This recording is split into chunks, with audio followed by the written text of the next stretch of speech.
program is a recap of the HBCU sports world. It is meant to be comedic and informative. The opinions expressed on this show do not necessarily reflect the beliefs of their peers, their schools, or all black people. There may be some cuss words and some cultural words. If that bothers you, move along. If you're young, please seek permission before watching any further. If you at work, make sure you got your earbuds in. Don't blame us if you get fired. Thank you. The Outspoken Show. And P.S., don't be so damn sensitive. You're talking to the Rolex wearing, diamond ring wearing, kiss stealing, willing dealing, limo jet flying. We Rick flaring on us, flaring on us. We Rick flaring on us. You talking to the Rolex wearing, diamond ring wearing, kiss stealing, willing dealing, limo jet flying. We Rick flaring on us, flaring on us. Jet, we Rick flaring on us, flaring on us. It's apparent these girls staring. I'm Rick flaring, gold across my chest. I'm fresh to death. I'm Paul Bearing, not at all scary. One eye open like Betty Watch and find to these circles that's going in like a carry shot. Woo! I'm going in like a Mary Pop off that Mary Crop at the top flow at the Marriott. So questioning me is like questioning you. See, we the best dressed, so come and get blessed with the crew. Not one but two, different ways to slaughter your crew. Committed tat across the chest, I guess she blessed with the truth. People want to see them checks, representation of proof. Living through my elders, trying to resonate to the youth. But ain't nothing to get my flash on. Longevity is heavily embedded in my melanin. Layman terms, I last long. My ground repetitive, I'm smoother than real silk. Lyrical cash cow, who can't cry over spilled milk. We in here. You're talking to the Rolex wearing, diamond ring wearing, kiss stealing, willing dealing, limo jet flying. We Rick flaring on us, flaring on us. We Rick flaring on us. You talking to the Rolex wearing, diamond ring wearing, kiss stealing, willing dealing, limo jet flying. We Rick flaring on us, flaring on us. We Rick flaring on us, flaring on us. This ain't no normal situation, this preparation with greatness. Industry full of fakeness, it's really up for the taking. See, life is what happened to you, more so how you take it. Don't get stripped of your knowledge and mentally leave you naked. I like to live otherwise. I'm sorry that I'm fresh to death. I put the polo and apologize. See, black son, we ain't nothing like the mother guys. Quit to socialize, we organize, then we mobilize. Off the deep end like a scuba diver. And no confusion, just keep it pushing like Uber drivers. Woo! Business fresh just like a supervisor in a Gucci visor. Can't find a smoother rhymer. You're talking to the Rolex wearing, diamond ring wearing, kiss stealing, willing dealing, limo jet flying. We Rick flaring on us, flaring on us. We Rick flaring on us. You talking to the Rolex wearing, diamond ring wearing, kiss stealing, willing dealing, limo jet flying. We Rick flaring on us, flaring on us. We Rick flaring on us, flaring on us. Yeah, DQ baby. Shout out that boy Nigga for that fire track. Hey, Black Sun, sun up. What's up, Vinny Vegas? What in Vegas? Yeah. Shout out Pharaoh's Kids, D-Phase, yeah, Bubba C, yeah, Rick flaring on them, Rick flaring on them, Rick flaring on them, Rick flaring son up, baby. Hey yo, Scotty, we back. Appreciate you for reaching out. I'm like, hey, it's outspoken. A lot changed. Granted, the concept we still hosting. Giving you the fix you need when on the screen. The veteran, Captain Petty, giving you medicine. Come tap in. You know Scott gon' do what he do. Might not want to hear it, but here go the hard truth. Perry about the numbers. Regret if you're not fact-based. When you run your lane, the numbers seem like a statue. Wait. Hey, Scotty, man, I'm not feeling it. I don't think the people feeling it. Let me get in my bag a little bit, just showing what this outspoken really about to be like. Outspoken, this is more than conjecture. These days they laying people off. So glad that we got our own. Hunger insatiable, made for you if you say you objective. Hard truth offering, no offense, just perspective. Come get your dosage and go with me. We spit it like poetry. The pivot was pivotal. Could rhyme here, but I'd rather not. Some say Scotty, some call him Scott. The best one since Stewart. If you know, then you know. But if you don't, then you lost. Let me be frank for a minute, cause we all know that's how Perry be. Break it down the game for what it was, no apologies. This my hypothesis, you tune in, you like watching it. It's common sense, obvious, competent, rugged, and confident. Hey, we outspoken. We outspoken. We outspoken. This is outspoken, and we gon' put on a show, even if we hear you say I can't say it. It's outspoken. What is going on, everybody? It's your boy Scotty, man, back with another one, man. And listen, football is here.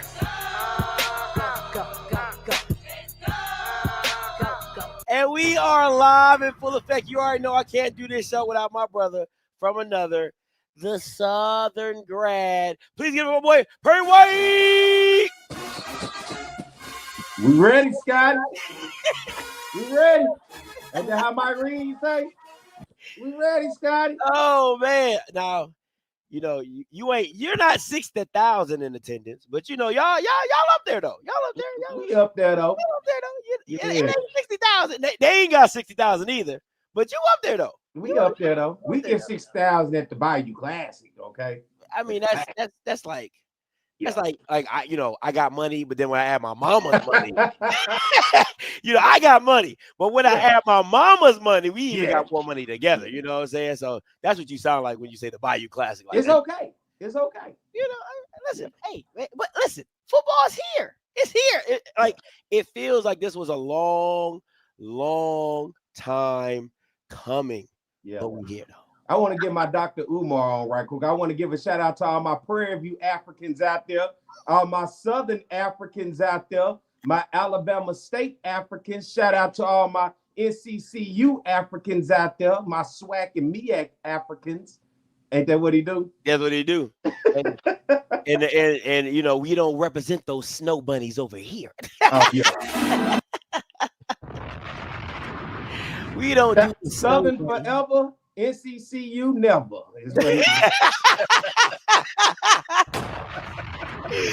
Hey man, listen, we got a full-fledged show for you today. I got multiple guests today. But again, I told you, listen, it's different when you are Scotty, outspoken. It's a little different. So I couldn't officially announce this special guest per se. Got to give it out to Perry, man.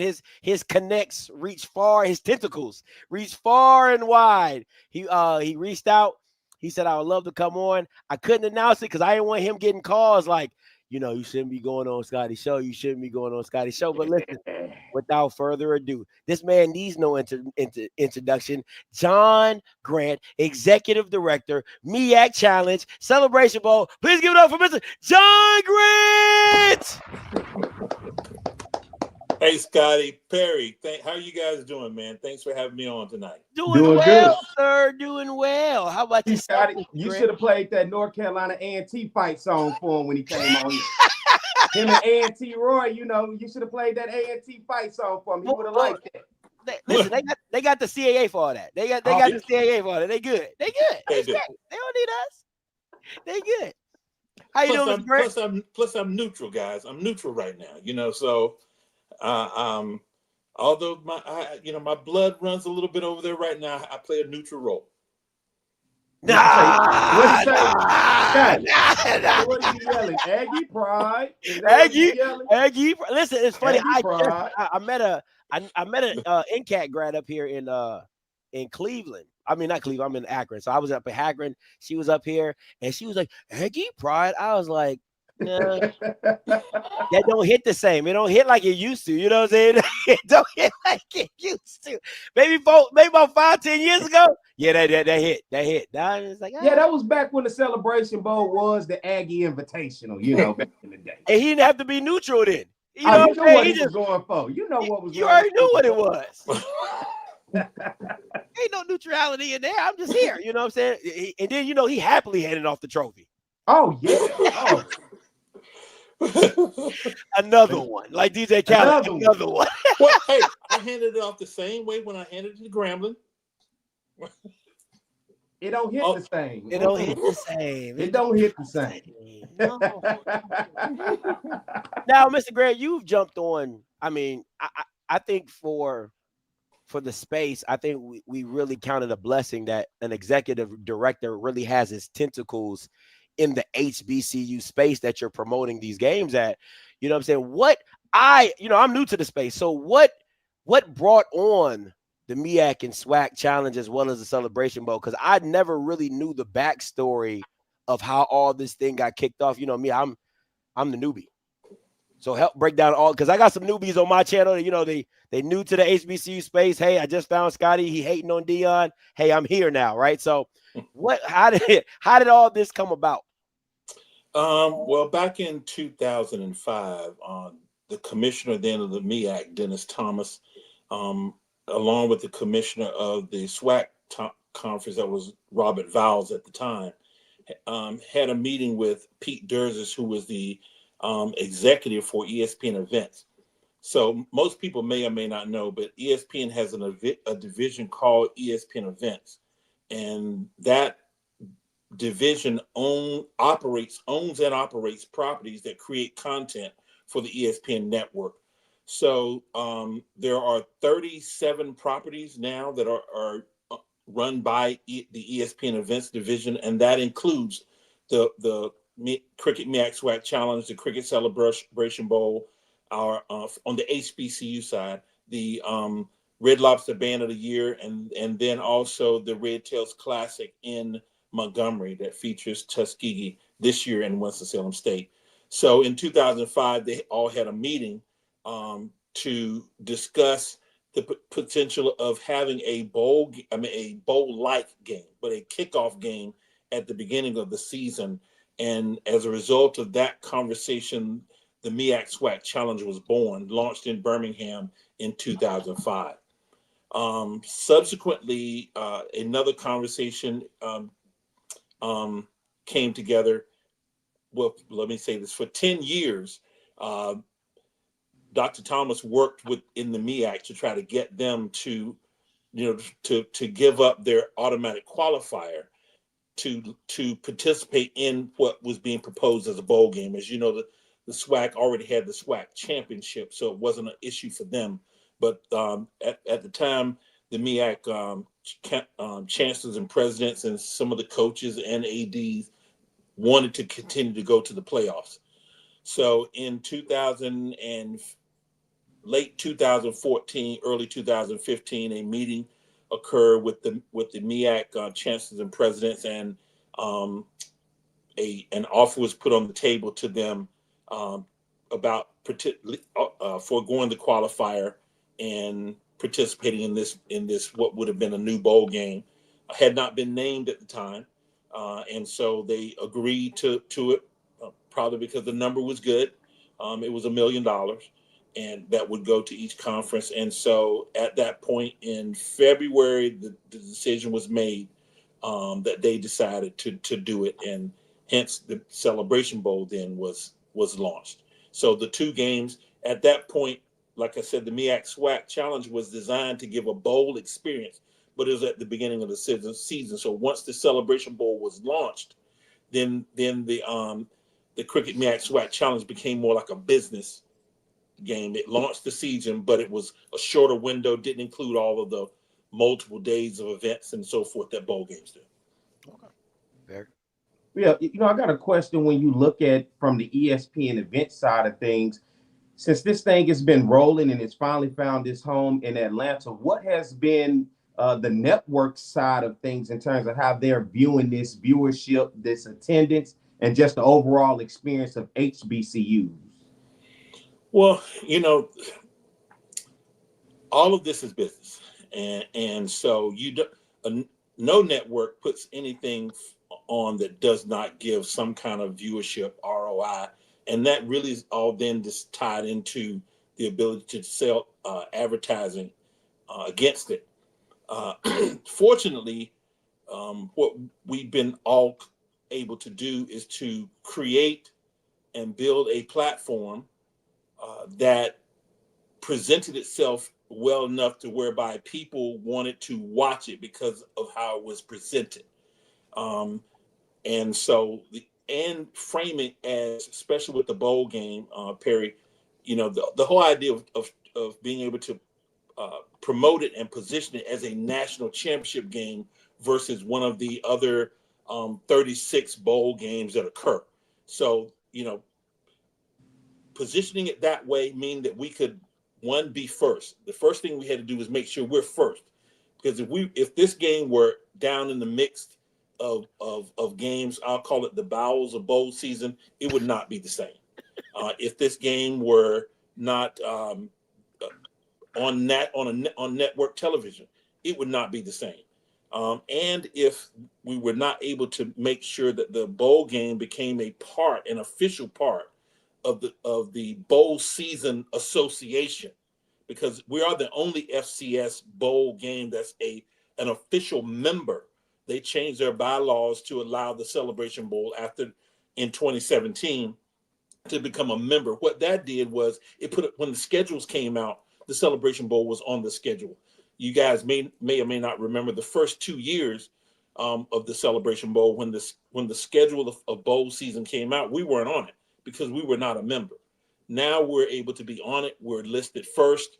And all of those factors, and there are a number of them, I know this is a long answer, but there are a number of factors that position this game, not just because it's HBCU, but position this game with those assets that I mentioned, and the network, meaning ESPN. They put a lot of money into the production of this game. So when you look at the Celebration Bowl as well as the MEAC SWAC Challenge, we'll have 7 or 8 cameras. We have SkyCam. All of that, and the production quality of this game is at the highest level, just like the major bowls. And so there's a commitment to that, which also drives the results that you see as well. Dr. John Grant, Mr. Grant, my question is, when it comes to the talent surrounding the HBCU arena and the podcast and the space, is there any like rubbing up or coming up, like a rumbling of, because again, I love Tiffany and I love Jay, but I feel like they can't just be the only representation for HBCU games. You know what I'm saying? It's like when you think of an HBCU game, it's Tiffany and Jay, but I'm like, there's no pregame to the Celebration Bowl. There's no pregame of some new talent or new voices or is there anything in the works through ESPN events of trying to bring new faces, new voices into that HBCU space to where we're allowed to use, maybe a Grambling alum or a FAM alum or some up and coming talent that can then be a representation of these HBCU games and really understand? Again, Tiffany and Jay do a great job, but it's like how I look at the SEC network is where they're always bringing up some new talent to be a part of this the new thing of the new genre of fans that are coming in as well. Well, what you're saying, Scotty, it is happening because what you're seeing, Tiffany and Jay, are on the big games. There are a lot of other games carried on the network that a lot of other talent is involved in. And then when you spread that across, because when you think about I'm just going to speak for ESPN for a moment. Yes, sir. I mean, the games that we cover with the SIAC, there are a lot of talent that's a part of the broadcast of those games. The games we cover with the CIAA, which is primarily basketball, but there's a lot of talent that's in those games. And then when you broaden it even outside of that, when you look at, the HBCU Go and the other networks that are carrying HBCU or distributing HBCU content, there's a lot of talent out there, because Tiffany and Jay only cover a very small number of games, but what you see them on, just like you see the guys who cover major college football. You see Tiffany and Jay do that on the big game. So oftentimes they only think of them because they're on the major games, but there's a lot of talent. There's no way they can cover all of those. So there is a lot of talent coming up through the pipeline. My question is, how do you guys select teams every year? We got North Carolina Central and Southern this year. You never know what the team is going to do the previous year as you announce these games years in advance. But what is that selection process like, finding and determine who's going to represent the MEAC and the SWAC year in and year out? We do a lot of this. I hope it's good. Oh, I hope it's good. Especially when you got 6 teams to choose from. It ain't too much you can work with. I'm being a little funny now because I love Scotty's opening this show. This show is meant to be humorous. So that's my play to humor. We do pray a lot. But that's a very good question, Perry. And there's a lot of factors to go into that, that we assess. We look at matchups, whether they are historic or not. We look at if there's any kind of context around rivalry. We look at because this is television, we also consider what are the storylines. This year we have a great storyline. Southern and North Carolina Central, tremendous storyline. You look when you think about, Trey Oliver coached at Southern. That's a storyline. He and Coach and Terrence, they know each other. So there's some history there. There's a little bit of history because, this could be a get-back game from 2006 when Rob Broadway came down with North Carolina Central to Baton Rouge and beat Southern in the one game that they played. We forgot about that game. We're going to bring it up. It's a part of the storyline. We have to bring it up. So there's a lot of factors. And then, we've all heard this. Both of these teams, did we know it at the time? No. But the great storyline is they were both one game away from being in the national championship game last year. So 2 great programs. They're both coming out this year highly ranked in their conference and in FCS football. And so we look at all of those kind of factors. And then as I do say, then once you put it together, you hope that it falls out the way that it does. And we've been very fortunate so far. I want to dive a little deep with DEI and all the stuff that's surrounding that. How is ESPN's commitment to HBCUs long term? And I know you can't speak for all of ESPN, but I know you're a central part to how they facilitate the MEAC SWAC Challenge and the Celebration Bowl. But, with their contract coming up to renegotiation, these events, with the way the political landscape, what is ESPN's outlook on HBCUs long term? Well, I think let me just start with telling you that the company itself, ESPN and the Walt Disney Company, has doubled down on the DEI initiatives as a company. So there has not been any kind of retreat at the least. As a matter of fact, like I said, when you listen to Jimmy Pitaro, who's the chairman of ESPN, he constantly reinforces the fact that this is a very strong commitment for the company. So if it starts there, then it naturally trickles down to everything that the business is involved with. This is one of those aspects when you talk about what the commitment to HBCUs. I mean, look, we spend a lot of money on this, as I said before. to put the Celebration Bowl on by itself, before we sell a single ticket, before anybody ever shows up, before we start, we're about $4 million in the hole before we do anything. Can I get closer when I say that? Yeah, say it a little louder for the people in the So back. I'm trying to tell you, when we talk about the commitment, as I said earlier, these games don't work. They don't work if there isn't tremendous investment in it, because none of us, any of us on this phone, want to watch a game that doesn't have what you see behind me. Absolutely.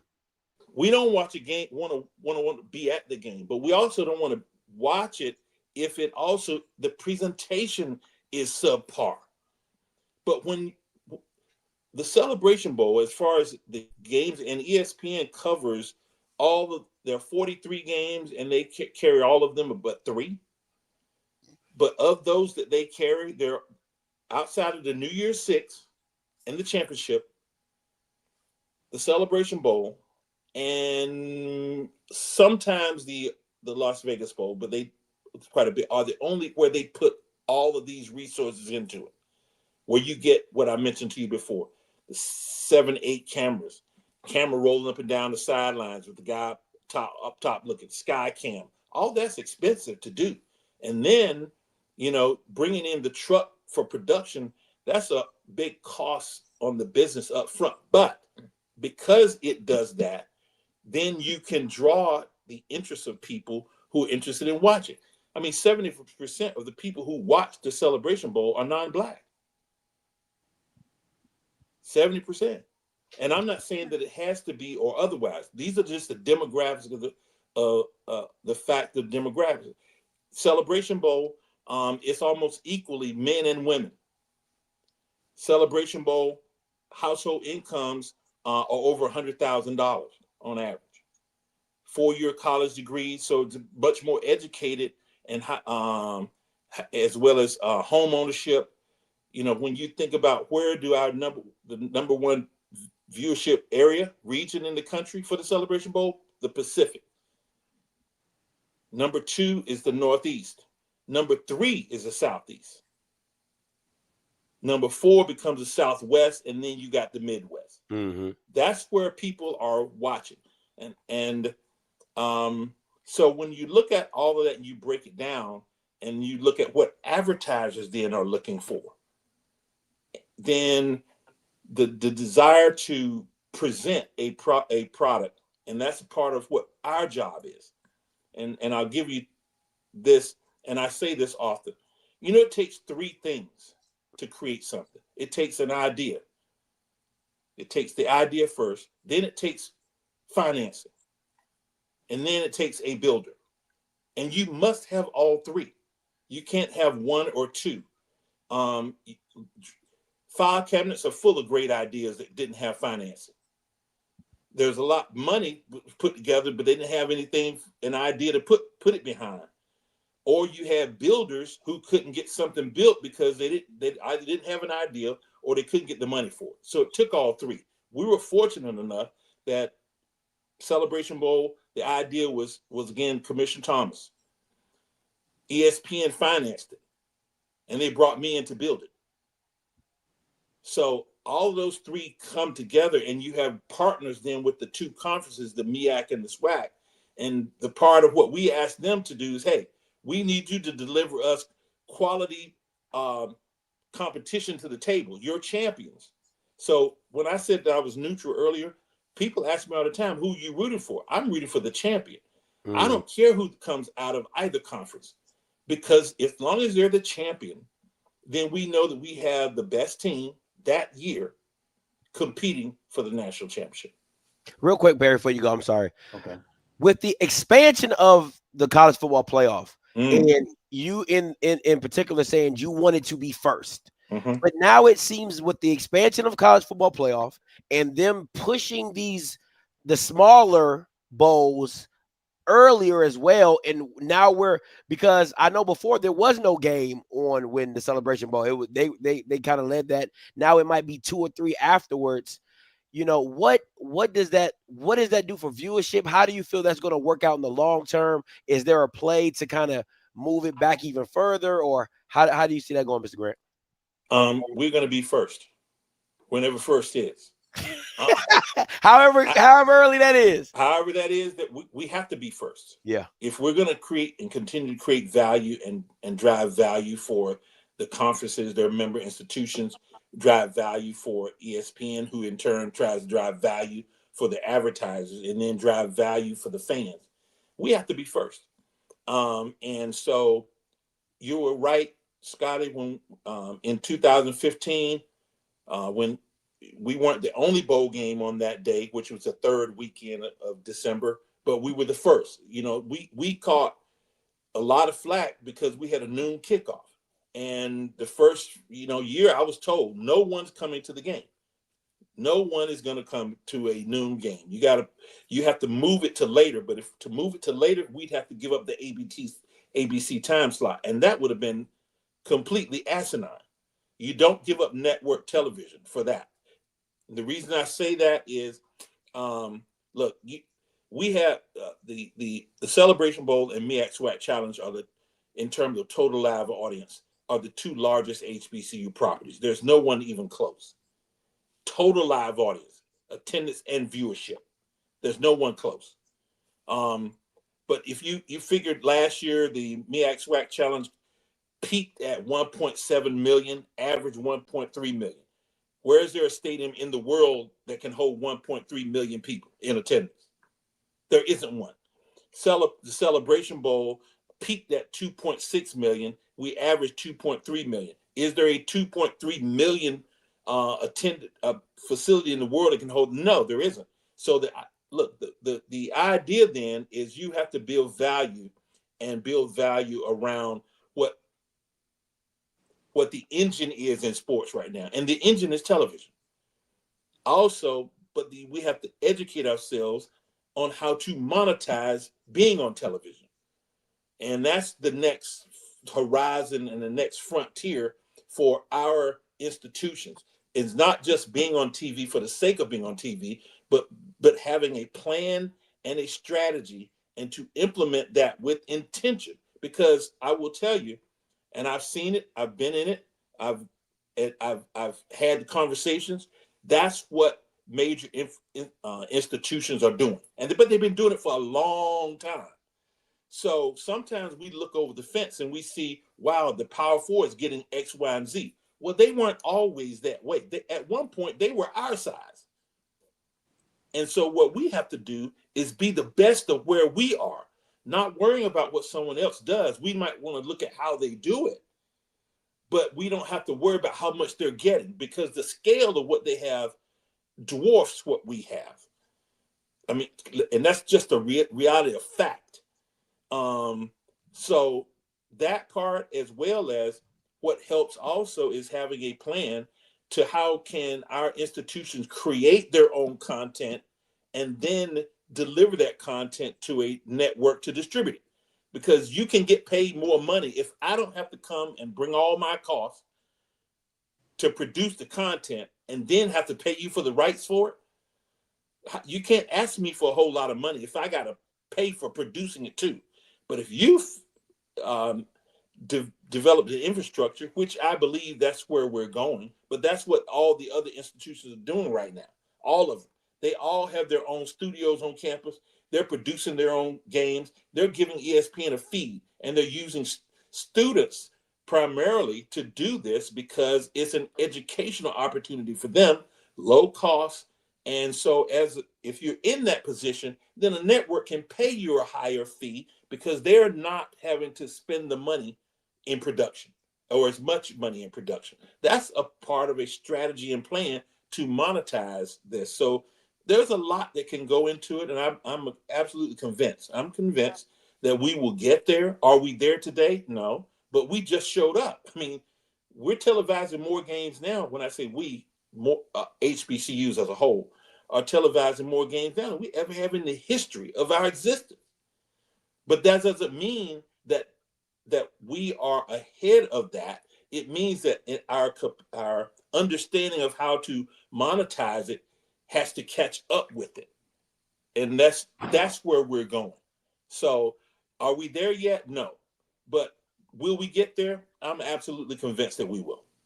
You know, you said something that was interesting that caught me when you talk about the demographic. You look at the viewership and who's watching an HBCU national championship game, and there's no way anybody could have told me it wasn't majority black. So to hear 70% white, not only that, you couldn't tell me that it wasn't majority of people within the footprint of the SWAC or the MEAC, which will be the East Coast as well as the South. That wouldn't be the highest viewership, but 70% white as well as the most views out on the West Coast. How does then the SWAC and the MEAC look at this in terms of a value for them with their own people? Because just like we're looking at the inception of SWAC TV that's about to come online, and all of these schools are going to be streaming their games and pumping them into SWAC TV. And what we pretty much understand is this is going to be a package to analyze data to say how many viewerships, what's the eyes looking like? But it doesn't sound like our people are truly supporting our product. It sounds like we're getting more support from an outside viewership. That's a very good question, but that's not necessarily the fact, Perry. Look, African Americans make up less than just right under 30% of the population in the country. That's just, I mean, those are the numbers. So when you have a nationally broadcast game, a nationally televised game on a national network like ABC, those viewers are going to mirror what the country is like. Now, going back to how you do the matchups and all of that, see, knowing all the data that I just shared with you, it's been coming upon us that we're putting good product on the field. That's what the institutions have to do.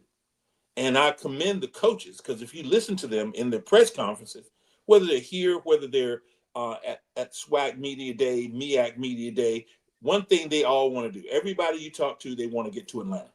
They want to get here in the end because they want the national championship stage and opportunity. But we also recognize that when we are creating content, and let me back up, I don't put on football games. I'm a content creator. So what we are doing, and I tell my staff this, we're not people that put on a game. What we are people who create content. And we start with that in mind, because then that allows us to assure that we're creating a presentation of something that people want to watch, and that we can work with our producers around the storytelling, because that's all sports is storytelling.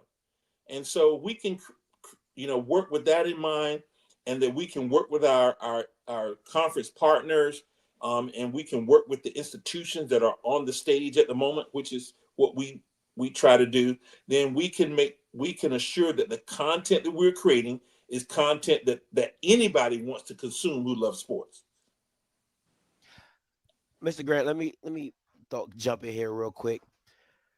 My question is, with everything that is going on in the landscape of HBCU and just the media, money, football, monetization, TV, if you had your own media company, how much would you feel the SWAC rights would be worth? Well, how much would you be willing to pay? Knowing everything knowing all the demographics, knowing all the numbers, what would you? Because again, this is where it gets in the fine weeds of, okay, you hear people say, well, the SEC is in the same footprint and they're getting this. And just like you explained, they understand how to get their content and monetize their content and not have these crazy fees and use their students and all this stuff. But now HBCUs are trying to get to that level. But what is that level? What is that value at that level? It's not close to that. Oh, no. Oh, I completely understand that. So, but to answer your question, that's a question I can't answer. And I wouldn't try to, because there's a lot of other data that I don't have at my fingertips to be able to say that. So it's not a fair question for me to even try to approach. What I can tell you is this.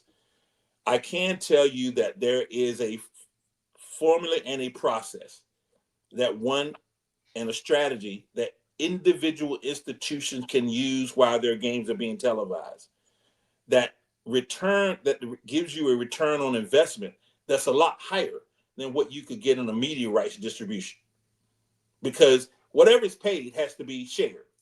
Yep. And so if you're looking for that, this is me talking. I'm not going to speak for anybody else. I'm only speaking for John Grant. If you're looking for that, then we're in an environment of, who moved my cheese. And what I mean by that is, it's always, it could be, and I'm not saying it is, it could be a mentality of, well, we should be able to get all of our money from a media rights deal. And that's not how it works. The majority of the I just did a whole show about this 2 days ago, Mr. Grant. My point is, and it's funny that you say that, but my point is simply this, because, and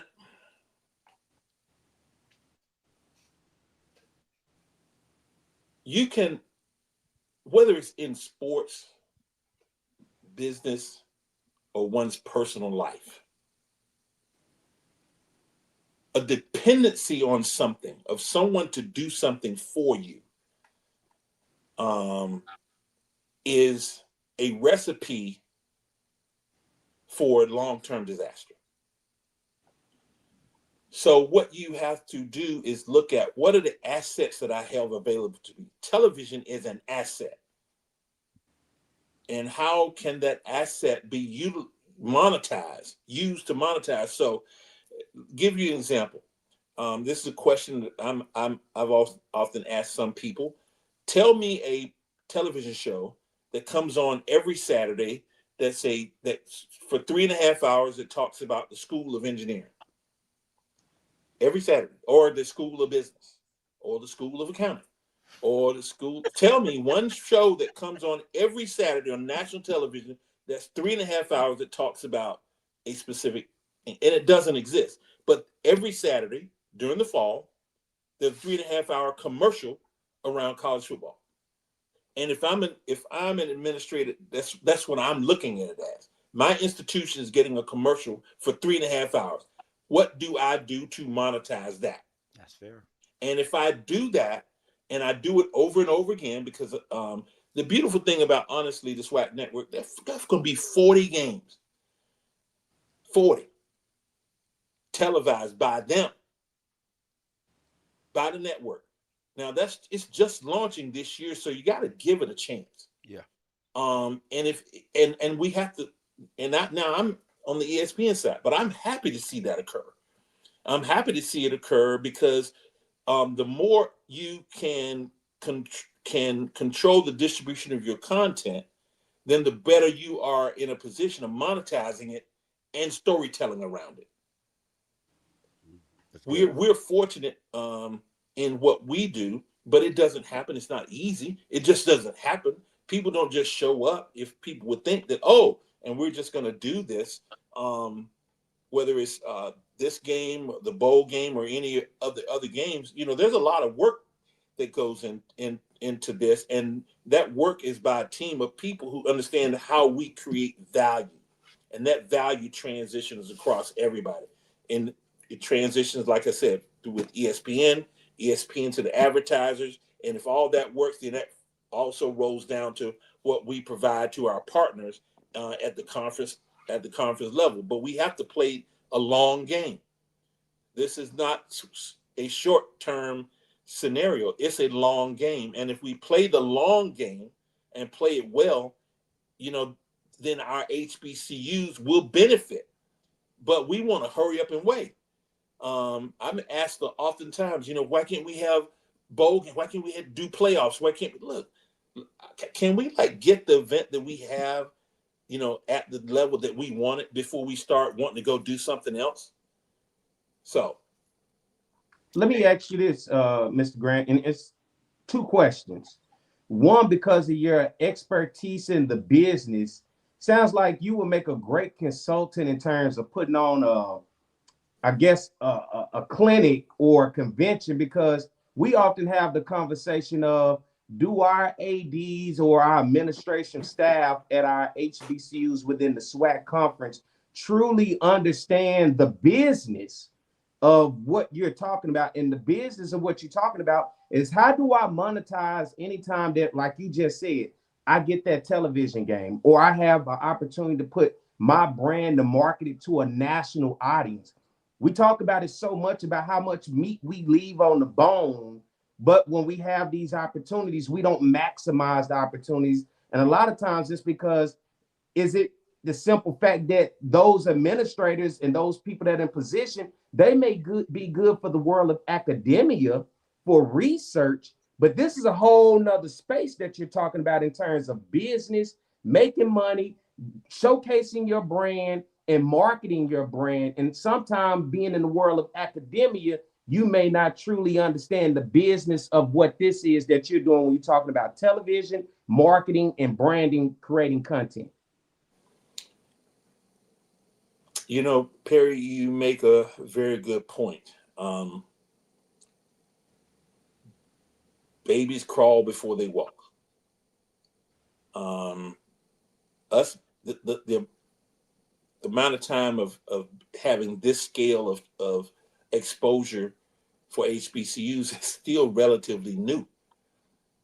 And so if that is the case, then it's incumbent upon us, one, to be patient, but be diligent at the same time. So I don't care if it's one at a time. We can do that. And a perfect example to me of what we're talking about, he's not the only one, but I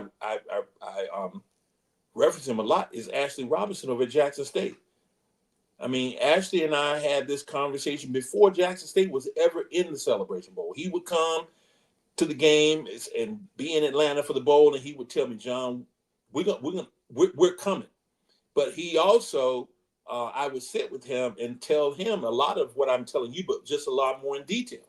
And hey, Ashley, while you're here, you don't just come to the game. I want you to pay close attention, look around, study, understand that when you do get to the stage, you'll then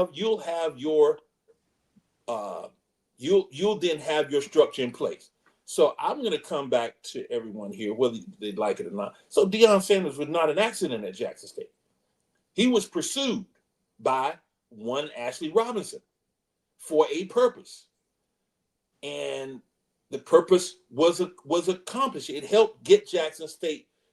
It helped provide the exposure that the institution needed, that he could then use what he had learned to begin to monetize. Once Deion left, the system that he put in place was still there. And it continues to be there. So having a strategy. So to me, he's a perfect example of what we are talking about. So, and then using it. And my goodness, you can't do anything without seeing Jackson State somewhere on something, because they are constantly pushing their brand and constantly monetizing their brand. Something as simple, and I don't think he would mind me sharing this. There are ticket allotments that come with with the bowl appearance and a part of your conversation. Well, he was just sharing a story. Hey, man, how he took some of his VIP tickets, give them to small donors, invite them to the experience, and turn a small donor into a big donor. That's genius. I mean, using the assets that you have, you got the tickets anyway. So that is taking that ticket and then using it to create value, which in an experience. And while they're here, guess what you're doing? You working them, etc. And he's had multiple scenarios where somebody started out as a small sponsor is now a big one. Didn't cost them a dime, other than to take a ticket, give them an experience, and show them that hey, you can do this. We can do this too, meaning at Jackson State. And so when you go to a Jackson State game, and I keep using them because I was, been on the campus and I've seen that, and I've been on Southern's campus too, but Ashley has mastered it. Others are doing it. They're following suit, but what he's done is mastered it. And so I give him a lot of credit because he heard, he listened, he learned, and then he acted. And I hope he's listening out there, because I'm going to sing his praises, because he's doing it exactly the way it should be done. My last point. It's the second part to my question, and I'm done after this. Why John Grant? Why is John Grant in this position to be executive director of the MEAC SWAC Challenge and the Celebration Bowl? What is it about your background? What is it about you that led you to be in this position to what you are today? That's a great question, Perry. It is a great question, but I would say to you, why not? Oh, you know who else said that? You know who else said that? And they weren't in Atlanta. They weren't in Atlanta. I tell you that. Yeah. You know who else said that? Yeah. It don't work for everybody, John. It don't work for everybody. Okay. gotta be careful. Don't work for everybody. Well, look, I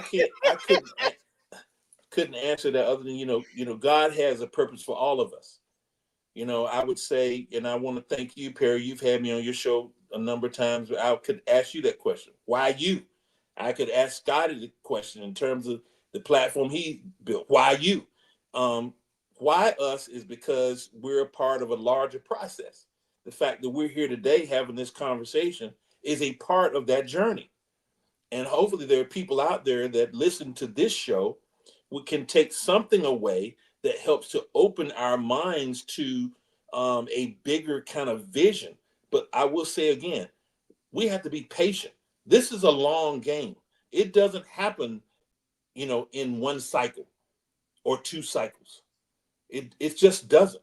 But if we're intentional, if we're focused and we're diligent and we are and we support and we're supporters of what we do, it's easy to complain, but it's harder to get really to do the work and to make the commitment. And so my message to everyone that I'm speaking to is that, look, we're sitting on a gold mine. We as Black people, as HBCUs in our entire community are sitting on a gold mine. And that gold mine, not just ESPN. It's the gold mine of that our universities and our brands are the hottest thing on the planet right now. Now, pendulums swing. They swing one way and they swing the other way. Mm-hmm. And now that it's this way, what are we doing to make sure that we are taking complete and full advantage of it and not sitting, waiting, and hoping that someone will save us? The people that are going to save us are us. And so, God has his own way of making it work.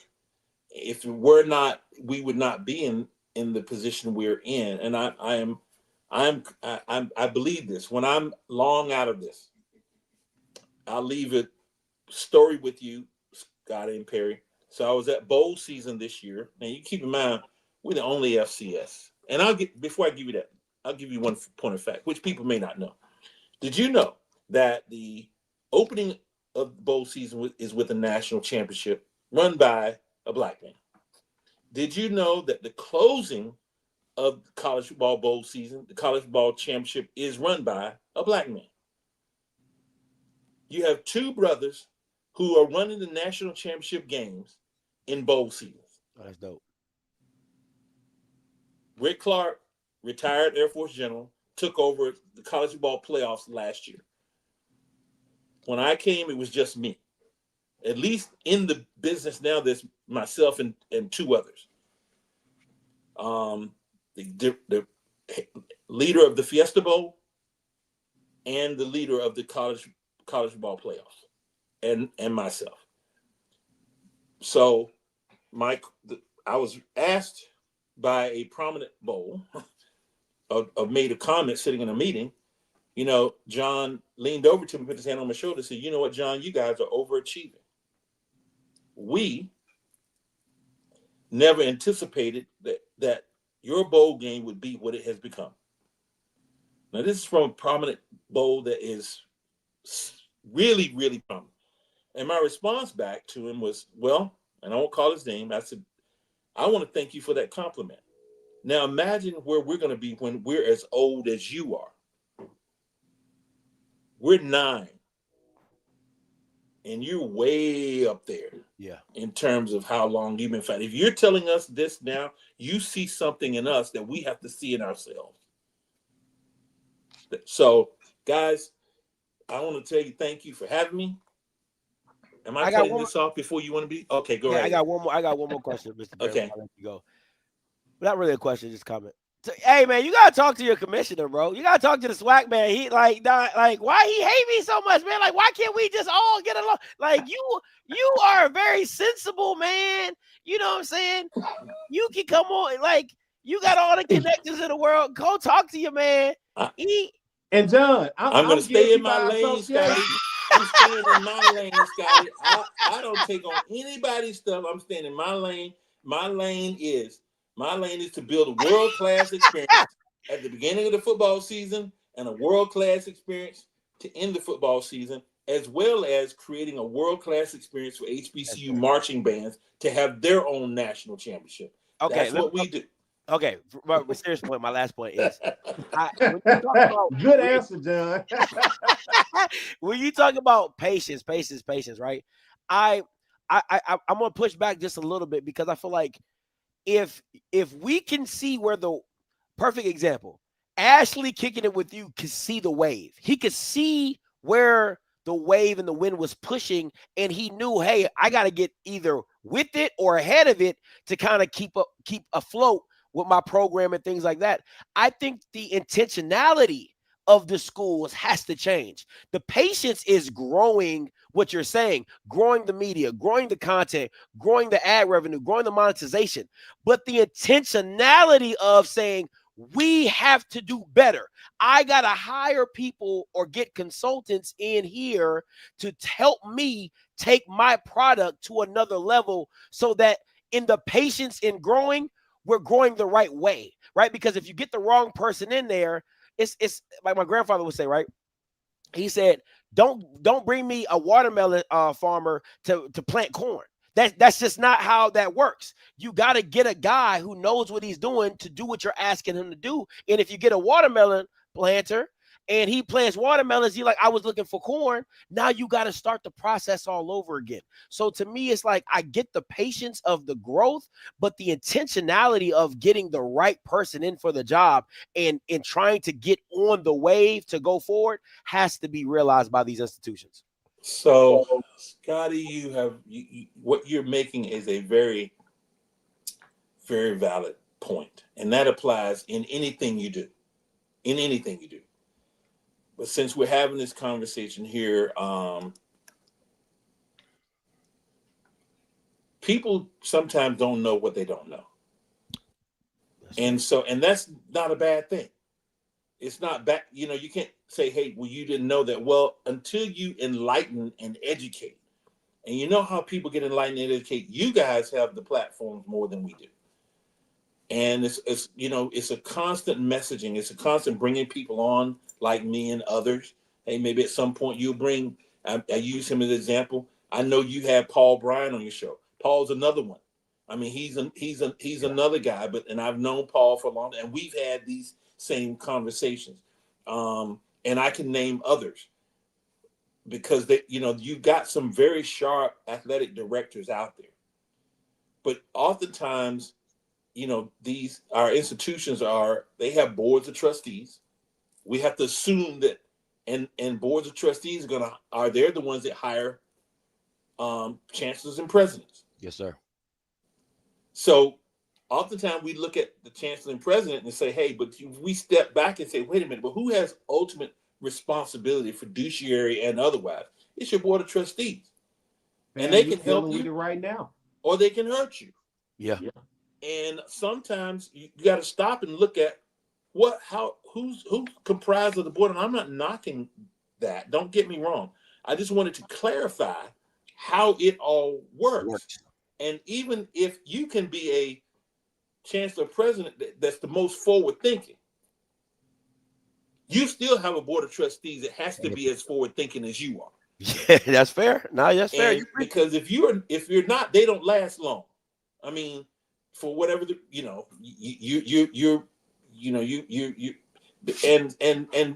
boards of trustees have to know their role.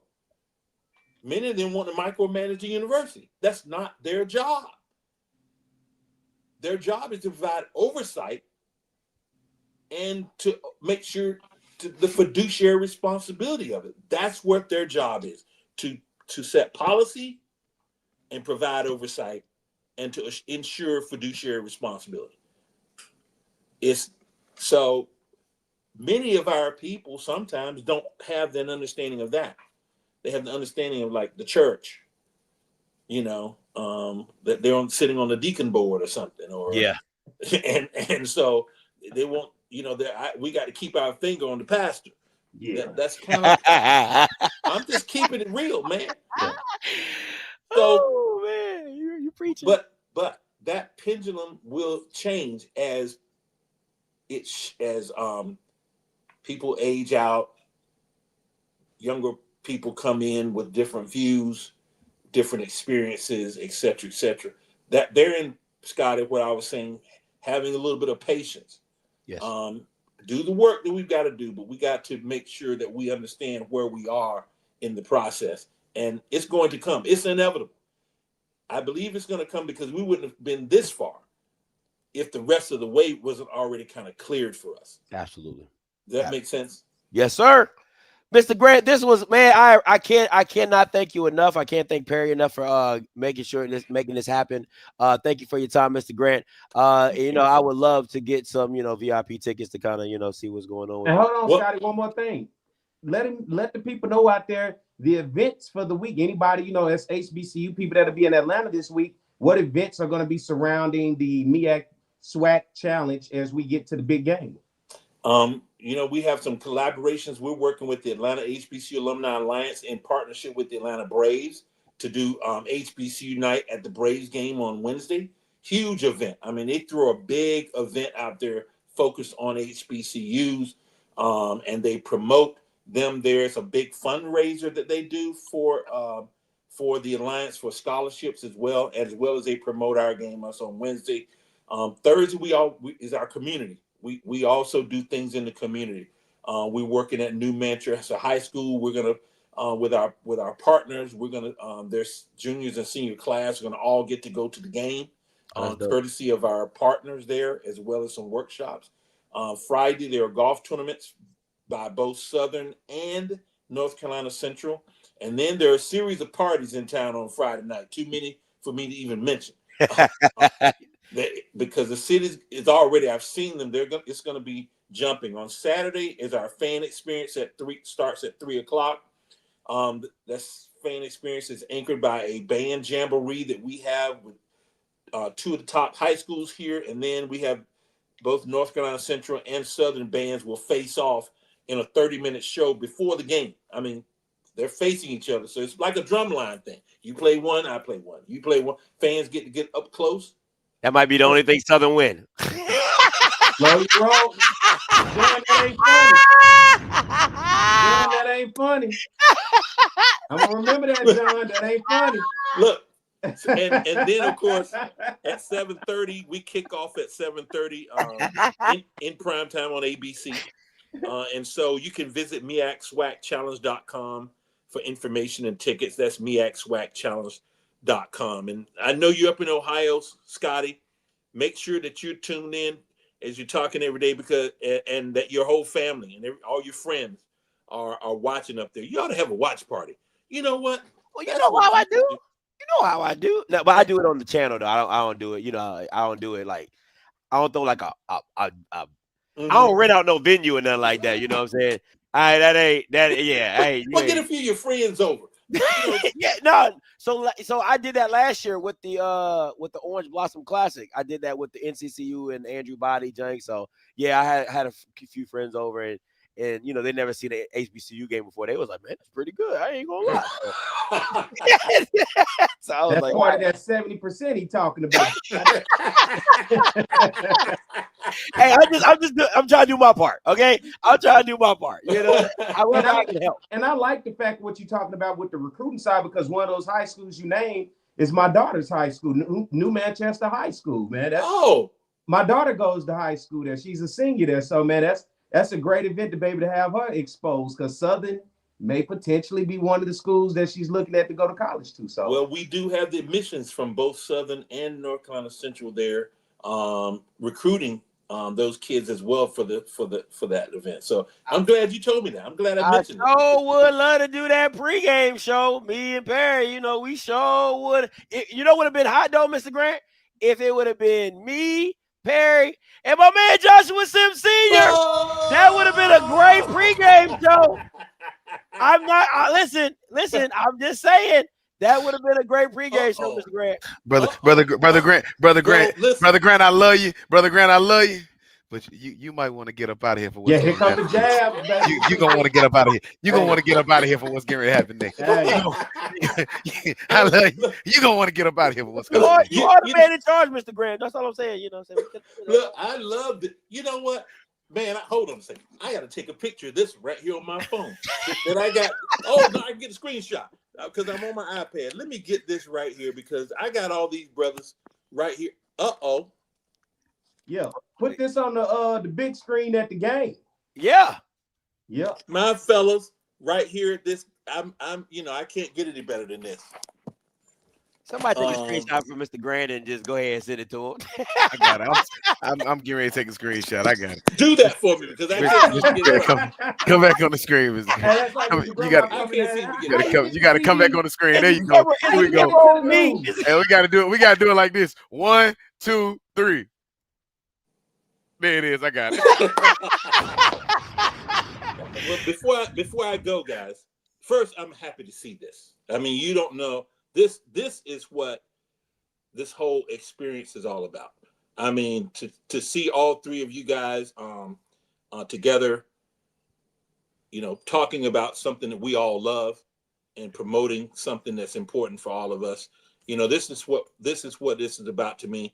And now that all of you have had me on to talk on your shows, Josh and I had a great time last week. Perry and I were on this past Saturday. And now Scotty, somehow, and Perry, I guess I have to thank you. Scotty let me come on to his Oh, illustrious don't way. do that, Mr. Grant. Don't do that. Don't Hey, do let me tell that. you, it was iffy for a second. We thought, I was like, I don't know. I just don't, I'm like, don't do that, Mr. Grant. Don't do that. But no, I'm honored. I'm gonna say thank you to all of you because I'm gonna sit now and watch this. Oh, I can't wait to see this one right here. You gonna want to see this. You gonna want to see this. If you ain't popped you some popcorn, Now, just imagine if this was on national televised television. Oh. That's like, Lord! this is on ABC. Well, if this is I don't on know if the country would be ABC, ready. they better All get right, that. guys, thank Thank you. you, Mr. Grant. Appreciate you. Hey, that was Mr. John Grant, man, the executive director of the MEAC SWAC Challenge, man. You can't ask him enough. You can't get another better guy to come on and talk some business, talk some football as well. But listen, I didn't give my brother I bet a good introduction, so you already know what I got. Gotta bring in that man. Hey, Mr. Co-founder of HBCU Nightly. Catch him on Sundays, 9 o'clock, 8 o'clock Eastern time, as well as you catch him on Mondays on his very own show, Joshua Sims Show, on Mondays at 8 as well. And you already know he rocking that NCCU all day, every day. Please give it up for Joshua Sims Senior. Boom. I appreciate you, my brother. I appreciate you, my brother. I want to start with this. First off, today I went outside. I normally get the paper every day, and every day, you get the paper every once in a while, and specifically on Sundays, you get, in particular on the Sunday paper. I don't know where y'all from. I'm from North Carolina, so on the Sunday paper, you get all of the receipts and coupons and all the stuff that you get. I got one from J.C. Penney yesterday, and yesterday they had Perry Ellis belts on sale. It was on sale. Buy 2, get 2 free. I ain't seen no sale like that in a long time. I bought Miss 4 belts in 4 different shades. I got a black belt, I got a brown, a tan belt. I got one of them little belts that you used to wear to elementary school that it can go in just about anywhere in there. I just went ahead and stocked up on belts because for me, and I got them all packed in my bag. I put them in the bag. I already got it zipped up. I got it ready to go. I got all my outfits and everything I'm going to wear in A-Town this week. And I got plenty of belts. I shouldn't run out of belts. I got a bag full of belts. Let's just say that. I got a bag full of belts getting ready for what's getting ready to happen this week. I mean, I even got a little bit of a shade of like a Columbia blue belt that I just felt, with a little bit of yellow on the trim. I mean, all of the belts, man. Perry Ellis, them some good belts. Them some expensive belts, man. Perry Ellis, man. And when I thought of it, I said Perry Ellis, Perry White. I said, okay, this is meant to be. Perry Ellis gonna sell with the belts. I'm gonna be on here with Perry White. It only makes sense. It only makes sense. Thank you, Josh. What you doing wearing a shirt with a mosquito on it for? Is that? I'm not quite what sure you what wearing that. that mosquitoes on your shirt for? Let me explain something to you. That look like a mosquito. And for us to the SWAC, you probably right. We mosquitoes of the SWAC. Oh, We the mosquitoes to the SWAC. We the most irritating thing y'all ever have to deal with. Really? Anytime y'all see North Carolina Central on any of y'all schedule, Who? it probably do feel like that. You saying the whole SWAC? Y'all. Y apostrophe ALL. Y'all. All y'all. Mm-hmm. And that includes y'all. Mm. See how you can do that when you yeah. Everybody's all encompassing in there, y'all. Everybody included. Everybody included. Everybody Look, included. man, all jokes aside, bro. What's up, y'all? What's happening, dog? I'm glad y'all have me. Good to have you on. Joshua. He said Joshua. No, man, I'm glad to be on here. I'm glad to be on here. Let's on my ass tonight. Hey, off the rip. No, Did he though? What we do to you, Josh? Huh? What we do to you? Oh, y'all ain't do nothing to us. The SWAC.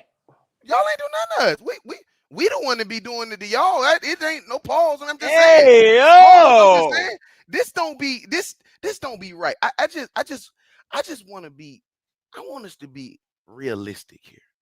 Okay? What you want to be realistic? I want us to be realistic, right? I think that it's the beginning of the football season. I think we all are excited. It's been a long time since we've seen some football. Preseason football looking feel good right now. Got some HBCU guys is playing well on the highest level in the game, right? Yeah. I mean, I think all that is great, but sometimes I have to remind y'all folks, just a little bit south, of where we are. What happens when we roll that thing we call a pigskin out? Now, this ain't generally, we not generally too kind to y'all, our brothers and sisters in the southern part of the map. We're not very kind to y'all when it comes to this game. And unfortunately, we have gotten to the place where some of the programs in y'all conference choose not to answer the phone when we call. And so that's not a us thing. We don't have no problem. That ain't y'all. No, that's not a problem. I'm just saying for the last 2 weeks I've been talking about it for the last 2 weeks that folks ain't answering the phone when they call. They see 919-530 pop up on the screen, and folks don't want to answer. I'm good. Let's do like they did on straight to voicemail. Like they did on New Jack City. Who is they? Yeah. Who is they? Well, for the 17th time in the last 4 days, Grambling is they. Ooh.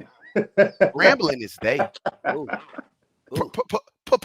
Prairie View is they. Oh, Prairie View is the head coach or the old head coach? I don't know. We don't know because all we do is give the phone call. We call and we try to see who's gonna answer the phone. Last time we called, then nobody answered the phone. Tennessee State is they. I know they're not. I know they're not in the SWAC, but they y'all little they y'all cousins. Y'all cousins, right? Y'all cousins. Texas Southern is they.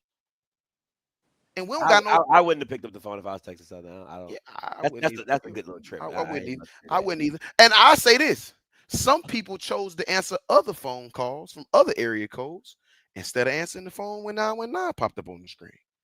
All I'm gonna say is, I hear you, big dog, but don't write no check. Y'all ass can't cash come after Saturday night. We don't got no problems with that, bro. I hear the noise. We don't got no problems with that, man. Do not write no check. Your ass can't cash come after Saturday night. We ain't got no problems with that, man. We don't got no problems with that. Alcorn actually don't have a problem answering the phone. Alcorn answer the phone. The problem is, never mind. What's the problem? What is it? What the problem is? You don't want this far deep in it. What's the problem? We just ain't got time to be doing GoFundMe's to get people. Oh! You know what I'm saying? We just want to make sure that you can get yourself. We just want to make sure you can get your way, make your way to Durham, and make your way back. You know what I'm saying? Come on up here, come on up here, get your butt whooped, and go on back home. We ain't got time for it. We gonna meet you in Atlanta. How many of those other people gonna come with you? Is it just gonna be you and a few of y'all? You know, honestly, is it gonna be a few of y'all? You want me to tell you the truth? You want me to tell you the truth? Here go the truth. One person, 10 people, 100 people, 100,000 people. We don't care how many people is in the stands. That's something y'all care about. How you That's don't something care about y'all who care not in about. the stand? Here's what we care about. Here's the only number we care about. I don't get that. Here's the only number we care about. 11 on 11 football. That's the number we care about. 11 on 11 football. This ain't 8-man football. We ain't playing in the little league. This ain't, you know what I mean? We had like, we get ready to be out there with my nephew, Scotty, son. Like, we get ready to be out there with nephew. You know what I'm saying? Brody was, listen, listen, that number 3 team in the country whooped our ass. They beat us down last Saturday. I'm just saying, man, we not asking for that. Woo. I'm just saying, what we saying is, what is you saying? I don't care about how many people in the stands. I don't care nothing about the band. I never even listened to the band when I played at Central. I never heard a tune. I wouldn't listen to them either. Yeah, because we in the ass kicking business. We ain't in the band playing business. This ain't Flight of the Month. This ain't a darn concert. So you don't care. This is a football game. Care about y'all fans at y'all own home game is what you say? We don't care about that. That ain't what matter. This is football Americano. We not got concert that. Americano. Did you just not hear John Grant? John Grant is talking about television, not butts in the seats. And he talked about the idea. He said the overall, that's in the stands and that's at home. See, y'all part of the problem then if that's how you come. That's what me and Scotty was talking about. We part of the solution. We part of the solution. The solution is you can have all that future thinking you want to. But ain't nobody watching y'all. But if you ain't winning no games, don't nobody care how many people watching you. You can have the whole world watching. No, Vanderbilt get thousands of people that watch their games. And they consistently get belt to tail, just like y'all gonna get the same way all your other SWAC brothers get. We do y'all the same way. We don't care who in the stadium. We don't care who watching. What we care about is roll that football out. Yeah. And what's gonna happen. Now, if we want to talk about viewership, this is easy. This is easy. All you got to do is go look back at highest viewership in some of these games that y'all love so much, right? We're not talking about a program that don't travel. We don't hang our hat on how many different sound selections the band can play and if the band is gonna win in the stand. We don't care about that. Nobody come to y'all games to even know the football. This is football. And when it come to football, we do this better. We hear that. But if that's what we're talking about. We ain't talking about, man. I never played an instrument in my life. Everybody watching us. Everybody watching, and everybody gonna watch, and everybody gonna watch us Saturday night when we do to y'all what we done to everybody else in your country. Okay. Simple and plain. Let's get into some MEAC SWAC challenge facts. Let's get it, because I know you brothers love. Listen, if there's two brothers I've never talked to that talk more facts, let's talk facts. Like we doing a lot of let's talk facts. Yeah. So here's some facts for y'all.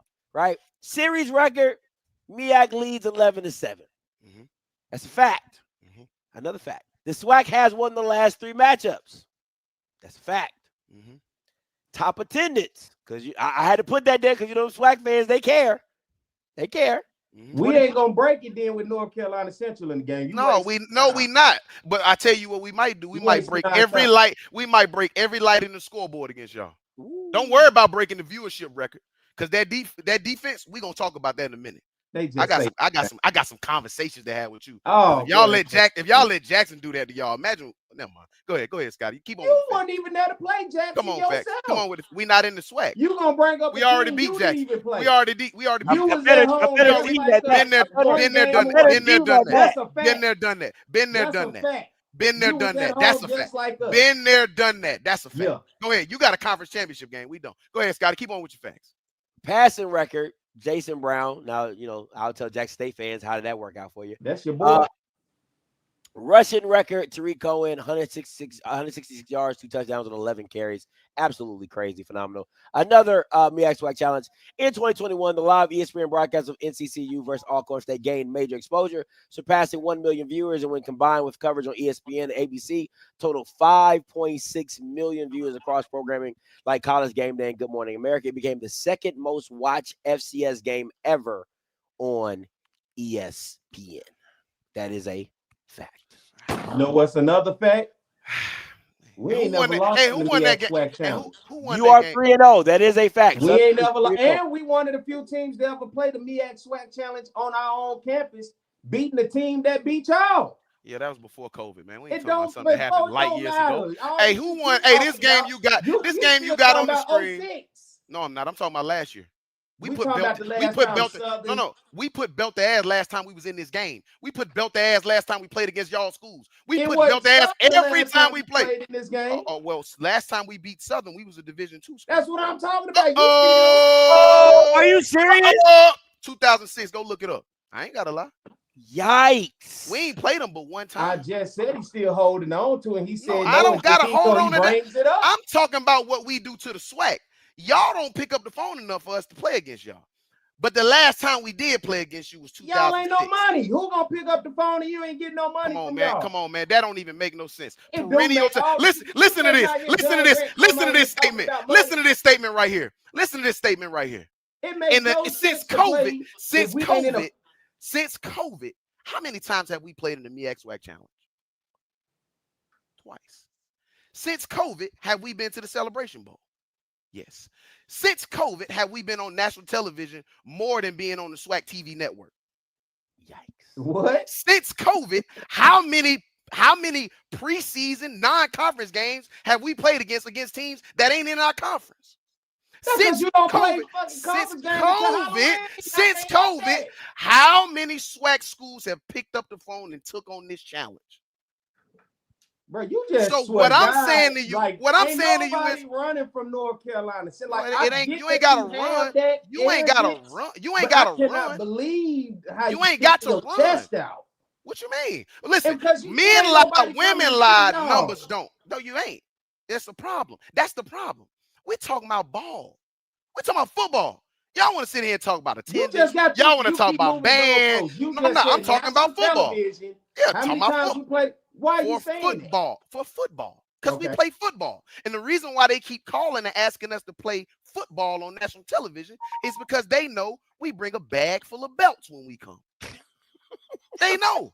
We get the Sunday newspaper and we get all of the specials on belts. And every time they call us to bring and come play, we bring a bag full of belts. Somebody said this to me, Jay. They said that they said it's not always what you say it is. That's 2018. You're right. Hey, brother. I take my L's like I take my W's.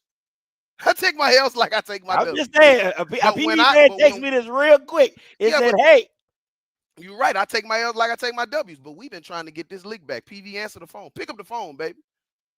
Pick up the phone, baby. We'll come out there to y'all. Y'all beat us last. That's the rule. That's my rule. If I played you last and you beat me, I got to come to you. Or we can set up some neutral site. that's fair. I'm cool with that. That's But fair. let's come on, man. Let's keep it real now. Question for you.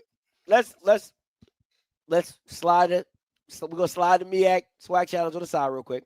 But I want to get you guys' opinion. And I use this photo, Josh, because this is diabolical. When I see that, I feel like you're in game mode. So I was like, I'm gonna use this photo.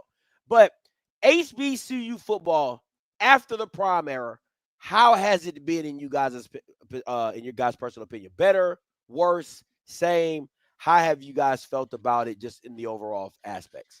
Worse, especially on the SWAC side. There's only one coach left since Prime was the coach. It's Eddie Robinson at Alabama State. The whole SWAC got new coaches across the board. Generally speaking, I say it's about the same. It's about the same. I think when you look at what we have now on the MEAC side, you look at the parity, and you got to consider from a MEAC perspective who we have to play against, right? It's not as simple as just what happens inside of the conference. It's also what happens out of conference. Going up against FBS opponents year in and year out. Most of the programs in the conference go against FBS opponents year in and year out. I think on the SWAC side, the reason why I would say the same is because I see the quality of talent that they're able to get into the conference is just about the same. You don't have the big names at one school like you had when Prime was there. You don't got the number one player in the country coming to there. But after you got past Travis Hunter and after you got past Shedeur Sanders and Shiloh Sanders as a transfer, for the most part, everybody else was pretty much 3-star guys at most. You might get sometimes you get a 4-star guy. You talking about guys that come from Georgia, Florida, Alabama, Mississippi, Louisiana, Texas, as it pertains to the SWAC, right? And so these guys, on top of having the ability to go out west now and go get talent and go get players, and I genuinely think across the board, I haven't seen a better across the board layout of head coaches than we had. Some of these head coaches that we had when Prime was here was guys who was on their second and third time being head coaches.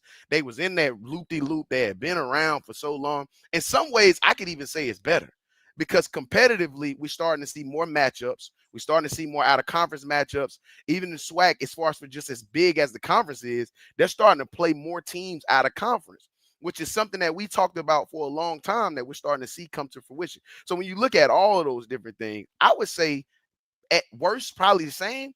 At best, maybe a little bit better. And a part of that, you kind of got to salute Prime. You got to salute the Willie Simmons of the world. You know, you got to salute the Trey Olivers of the world. You got to salute the Chennis Berries of the world. You got to salute those guys for being able to, take the game where it was and elevate it and make it a little bit more competitive. So I would say it's a little bit better. I wouldn't say it's drastically better. I'm gonna say it's worse because look across the board across the SWAC. One coach still here since Prime, Eddie Robinson. Look at the MEAC. You got your guy Trey Oliver and you got Damon Wilson. The MEAC, you got Chennis Berry that's new. You got Deshaun Jackson that's new. You got Michael Vick that's new. There's literally new faces, coaches that's going into year 1, year 2, and just a smidgen of year 3. Yeah. That lets you know it had to be worse because literally everybody made a change across the board except 3 teams, maybe even 4. How long has my guy at Howard been there? He's been there for a minute. Larry Scott been about 4 or 5 seasons. Yeah. So we talking Larry Scott, Trey Oliver, Damon Wilson, who really was kind of, and then you're talking Eddie Robinson. Other than that, there's new faces across the board. Why do you get a new face as a head coach? Because we're not playing good. So for me, looking across the board, I would say worse. Everybody's trying to build it to get better at this point. And that's why you've seen the decision making from ADs, from the MEAC to the SWAC, trying to build the brand of football back because nobody is quite playing. Look around the SWAC and the MEAC right now. How many, and let's just look at the star position, the quarterback position. Has in that position, when we look at black college football, took a plummet down compared to if you have that conversation with many people when you talk about the star position and the skill position players, how we seem to have that plentiful. And even when you look at the Legacy Bowl and we're trying to get guys to the next level, what is that looking like getting that type of talent to the next level? It does not seem currently in this state of black college football that we are in that talent is quite there, not only for the next level, but as well as what we seeing on the field to translate to success for programs, no matter if it's the SWAC or the MEAC. Now, what we can say is these coaches that are hired now are in position to make changes, right? But the question is, like you said, Scotty, I got to sit back and watch and wait to see if that change is going to happen, or as we talk about with Alonzo Hampton at Pine Bluff going into year 3, and you still picked at 6th place in the SWAC West. So it does not seem that pendulum is changing to switch over in a different direction, the same way with Damon Wilson at Morgan State, the same way with Larry Scott at Howard. It does not seem to be switching in the direction that they wanted to see success. So for me right now, it seems to be worse. We're in this wait and see place for me in HBCU football to see what's next, to see what's going to be that next wave to recreate what basically Deion Sanders brought to Jackson State. And when I say Deion Sanders brought to Jackson State, not the primetime effect, but the winning. 2 years not losing a SWAC game, competing for a national championship. That brought a culture that reignited a fan base. And I think around black college football, every school within this conference is trying to do the same thing, reignite a fan base and see if they can find some form of success of playing for a championship. I think we'd be disingenuous, and I'm not the biggest Howard fan, but you got to give Larry Scott his credit of taking a Howard team to a Celebration Bowl, competing at a high level, and just having a down year after the Celebration Bowl. And most championship teams that lose, it is a hard rebound to get back into that area where you once was. But I do agree with you on the quarterback aspect. But again, I think it's twofold. And Josh, you can jump in here whenever. I think it's twofold, right? Because one, like for Trey, you don't have a lot of guys willing to sit behind and get developed. That's just not with the guy that you have right now. There's not a lot of quarterbacks that are willing to take the time and sit 3-4 years behind a guy, and then get their shot and say, "Hey, I'm ready." And then he's ready because he sat for 3 or 4 years under the same system. Like that's what college used to be, to where you could a program. I'm building a program, and that is the benefit that Trey's been able to sell to his team. But man, a lot of these programs are, and I think Teddy Keaton said it best. He said, "I treat this like an arena football league. Every year I gotta restock. So I just think the landscape of where we're at with NIL, with paydays, and with teams getting scalped, like Trey said about one of his players getting scalped, and people coming to scout him and look at him and try to. It's just a different beast. It's hard to keep retention. What I would say is that's a consequence of where the game is at in general. That's where the game is at in general. You're seeing this on the FBS level, whether it's with your autonomous 4 conferences or you're talking about your group of 5 conferences. You're seeing this on every level for the most part, as far as for just the replenishment of every single year. I mean, there's coaches on the highest level who, after year 1, Kalen DeBoer, you're hearing rumblings of Kalen DeBoer being on the high seat at Alabama, who had a really good season last year. I mean, this is just where the game is at. I think when you look at the caliber of coaches that we have, and even when you go to the star position, you go to the quarterback position, that's always going to be the biggest revolving door. If somebody can come pick a quarterback off the FCS level with all of that talent and all of that experience, bring them to a FBS program or bring them to a FBS school and just let them sit, it almost has much more of a better effect as far as for your practice squad and how you're going to practice, how you're going to get prepared for games. You almost willing to do that. Now, let alone when you look on the FCS level, the quarterback position hasn't really been, this is even before prime, the quarterback position on the FCS level, in particular, HBCU side of it, hasn't really been the star position in any way. We really haven't had enough quarterbacks that we can kind of like lay our hat on to be able to say that it's been a star position for us. Yeah. When you look at the other positions that end up making and attributing themselves and asserting to the highest level, those guys end up being in the trenches, your DBs, we haven't had a ton of wide receivers. These are the guys that we are looking for to be able to measure whether success has happened. And when I look at that, before prime, could we have said we would have been any HBCU that was not necessarily successful would have been good enough of a brand to go get the former head football coach out of Valdosta State, which is a Division II behemoth. Now, only time is going to tell if whether or not they're going to be good or not, or whether that's going to turn in attribute to wins. But you look at that, and you look at the guys that exist in there. You look at the guys who are interested in coming to coach at HBCUs, the guys who even have said, like, dog, sign me up. Yeah. Post prime, that is something that before prime, we had some guys who played in the league that came to coach, but not to the same level of echelon of the guys that we have that's coming in now. Michael Vick coaches at an HBCU. Haven't coached a game yet. He gonna get a warm welcome to the Mid-Eastern Athletic Conference. Deshaun Jackson, same. But those two gentlemen coach at an HBCU. Scotty and I know. We heard some conversations, some rumblings of some other guys that possibly was at the finish line of getting a head coaching job at some other HBCUs, upper echelon, elk type of guys. So when you look at it from that perspective, I see that as we've moved the pendulum forward. And I think if we really having a conversation as far as the game, I think the game has gotten better.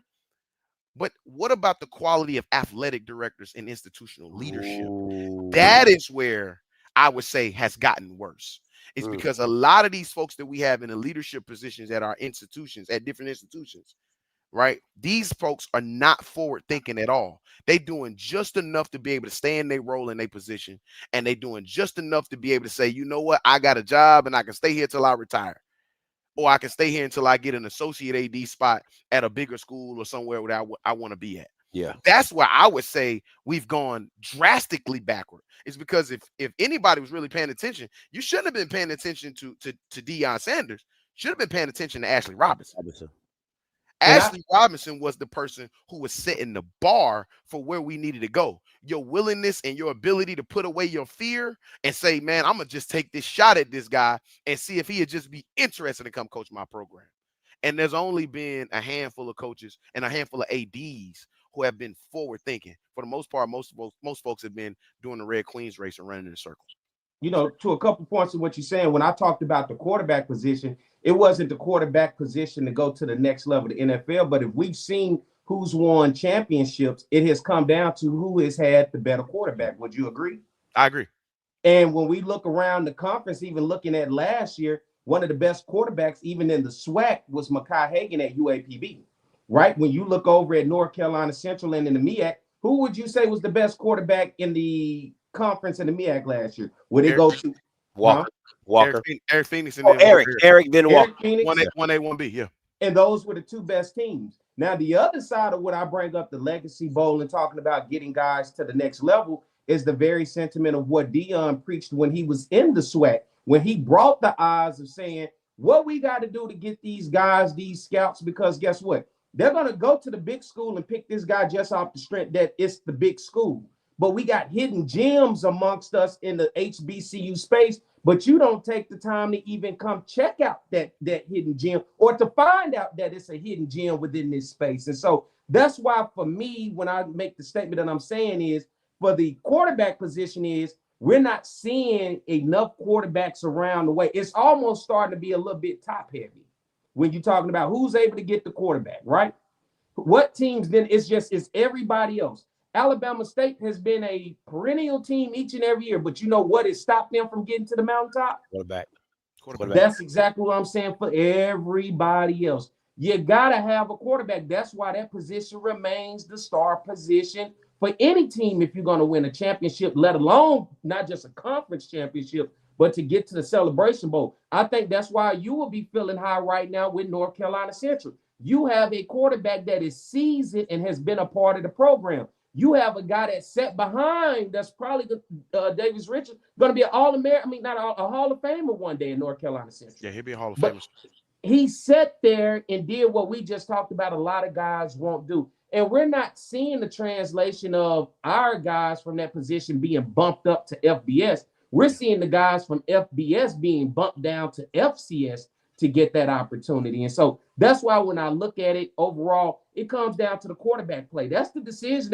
In which I promise you, I can pretty much, even though North Carolina Central's defense is really good, the best in the conference last year, you guys were first in scoring defense, first in total defense, first in pass defense, third in rush. It ain't hard with 6 teams. Okay, it ain't that hard with 6 teams. That's true. But you also got to look at how they performed out of conference as well. Yeah. When you look at how they performed out of conference, minus the Elon game, and of course, minus a really, really bad fourth quarter against UNC Chapel Hill, it was pretty much lights out on that defense. To Perry's point, I think P. Not to cut you off, P. But I'm gonna say this one second. I say that to say is why you feel a little bit better towards North Carolina Central and why Southern fans can kind of pull back a little bit. You know why? It comes down to the quarterback position. That's what's going to make or break a champ, because we played 3 quarterbacks last year.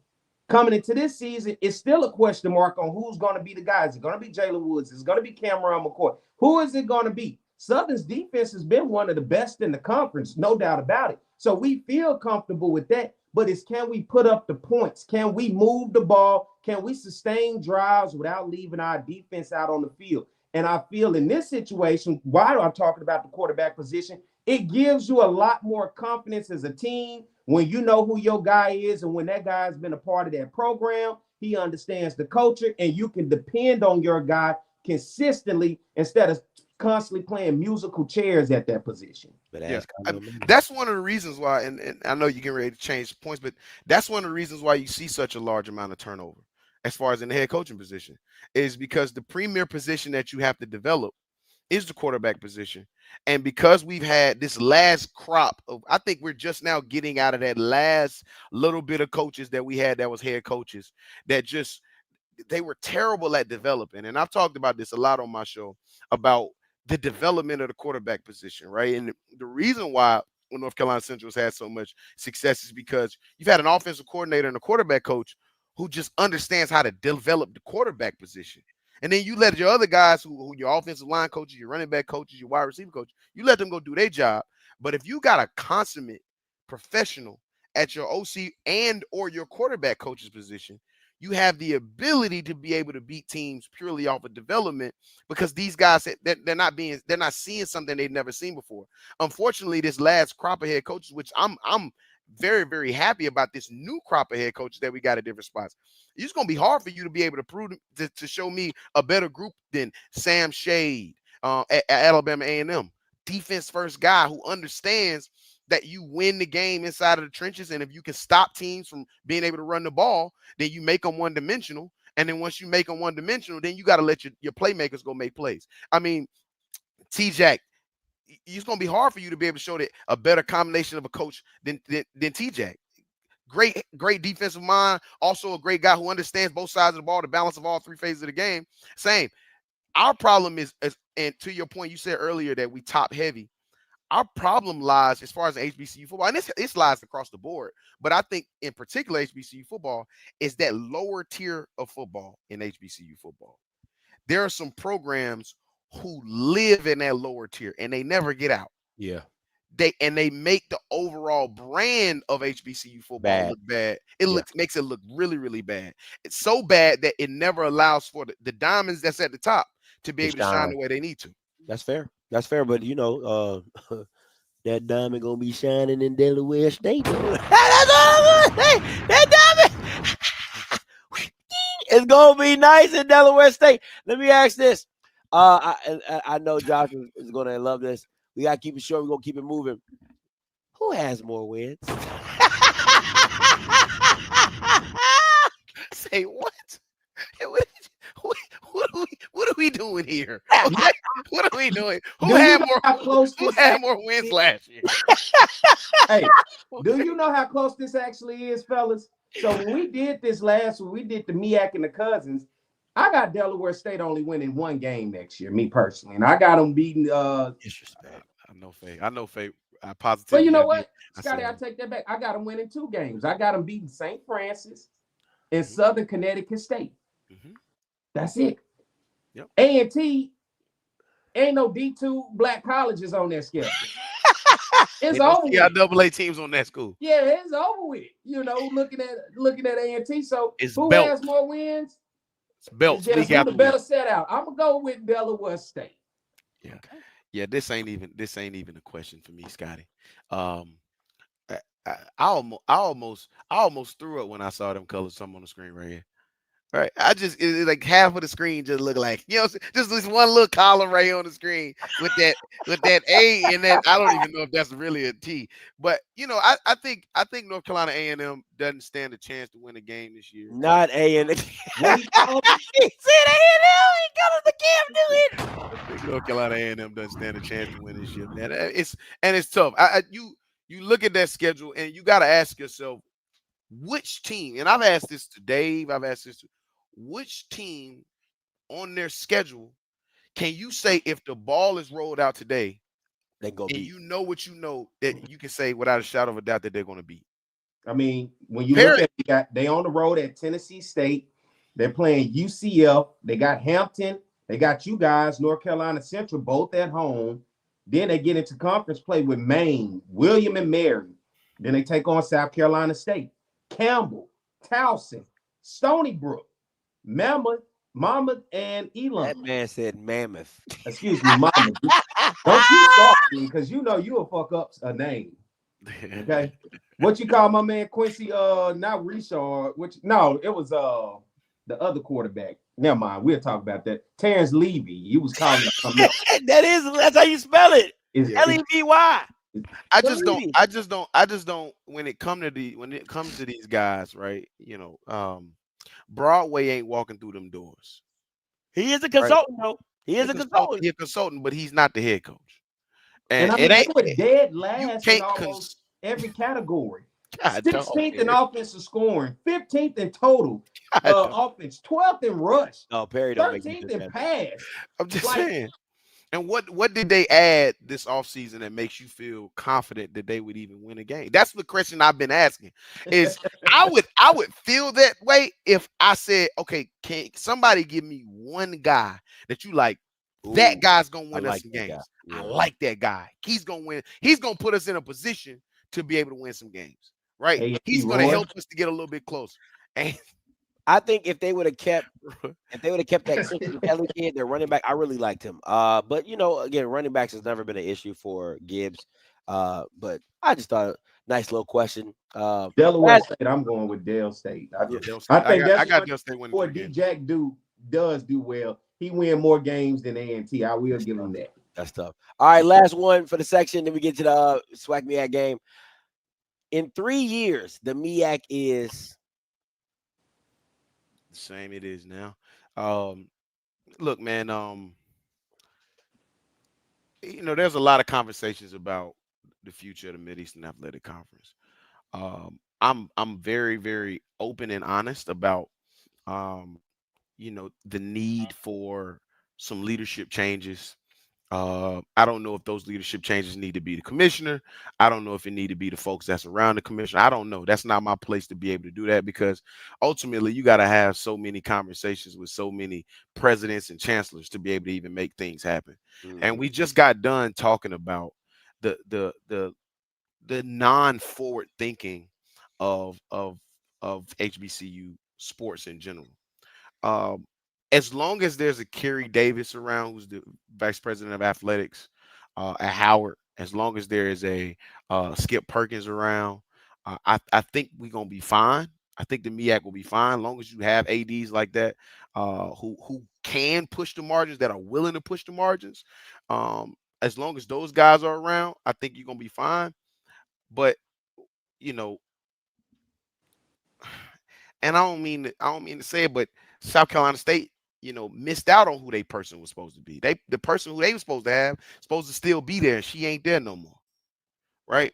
You genuinely don't know about what the situation is going to be at all the other schools. I think Norfolk State has a professional AD up there who's willing to take some chances. You've seen what they've done with Vic. You've seen what they've been willing to let Vic be able to do. I don't know, man. In 3 years, 3 years is a lifetime for the Mid-Eastern Athletic Conference, bro. I would say, if I'm the MEAC, I still feel some type of way about the SWAC, because the SWAC swooped in and took 2 of your schools, in Bethune-Cookman and North Carolina Central. Bethune-Cookman and A&M. Dang, boy. Not only that, you about to drop some breaking news. Oh, my bad, yeah. Well, hey, listen, the SWAC, listen now. Hey, looking at the MEAC, you lost 2 schools to the other D1 HBCU conference, Bethune-Cookman and FAMU. Yeah. Hampton is since left, A&T is since left, and we've heard the rumblings that other conferences have been giving calls to schools as well. Yeah. I think the MEAC is going to be intact, but it comes down to that conversation that you hear everywhere. People keep saying, can they bring up a D2 school to maybe make it up? Scotty, you have made the point. Can they go out and make the call to a PWI and come in and maybe make something up? It is a situation of, for me, the stability. Because one thing I say the MEAC does well, they know how to put on a damn football media day. They got. Hey, listen, them media days be legit. They do be legit for them 16. The problem with that, though, P, is that the conference, when you put all of your eggs in the basket of the media day, and then for the other 364 and a half days throughout the year, I'm saying at some point you're going to have to stop. At some point, you're going to have to listen to the rumblings, man. I mean, you flirt with Tennessee State? Because if you look at the Ohio Valley Conference, I did a whole episode saying, will you have us? I did a whole episode with Tennessee State, will you have us? I don't with them because the Ohio Valley Conference is kind of shaky right now. Tennessee I'm going to be honest with y'all. The Mid-Eastern Athletic Conference is not attractive enough. And why not? It's not attractive enough to bring Division II schools up. it's not attractive enough to convince other HBCUs that are in other conferences to come to the Mid-Eastern Athletic Conference. It's doggone sure not attractive enough to ask for PWI to come. And it is because of it starts from the top. It starts from the top. The unattractiveness of this conference starts from the top. In business, everybody here is in business. I can just take this to business.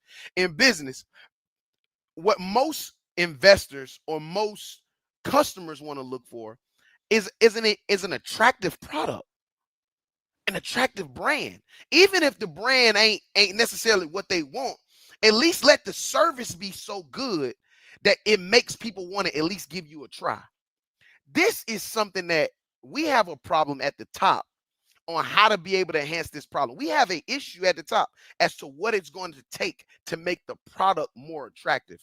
And until we figure that out, until we get a person in that room, or people, it could be more than one person in that room that helps people to understand how to make this product more attractive, we're going to continue to keep getting hung up on by Division II programs. We're going to continue to keep getting call blocked by other FCS programs. And we're going to continue to keep getting ignored by other HBCUs that are in other conferences that used to be here, that probably, and they know they better off over here anyway, but they not coming over here for this middle of the road at best product that we got over here. It's not a great product. The football is good, but who wants to play in a conference? Even if you're just talking about one sport, who wants to play in a conference that year in and year out it moves its marquee matchup to a Thursday or a Friday? See, you see what I'm saying? That's the type of stuff I'm talking about that makes the product unattractive. But let me ask and you I this. don't know who's the decision maker in that. So I'm not pinpointing nobody. I'm saying the product was the football to win games, and I've heard the success that you had in non-conference games. You can win games. Yes, you can win games, but non-conference games, when we're playing UNC Chapel Hill, when North Carolina Central is playing against UNC Chapel Hill on ACC Network, that's a great look for North Carolina Central. That ain't got nothing to do. That don't do nothing for the conference. Because what's going to end up happening, we've already beaten New Hampshire. That's what I'm saying. When we beat New Hampshire, what did it do for the conference? You didn't capitalize off of it.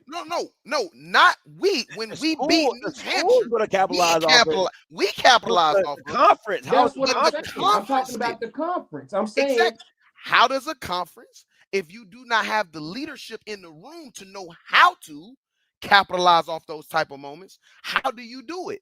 Would that be AD's fault? Because the ADs do select the commissioner. Skip Perkins, the athletic director at North Carolina Central University, did a phenomenal job at capitalizing on everything. We've got new uniforms, brand new facilities, updates and facilities, all types of stuff. But when you talk about winning as a conference, the product only goes as far as you willing to talk about it.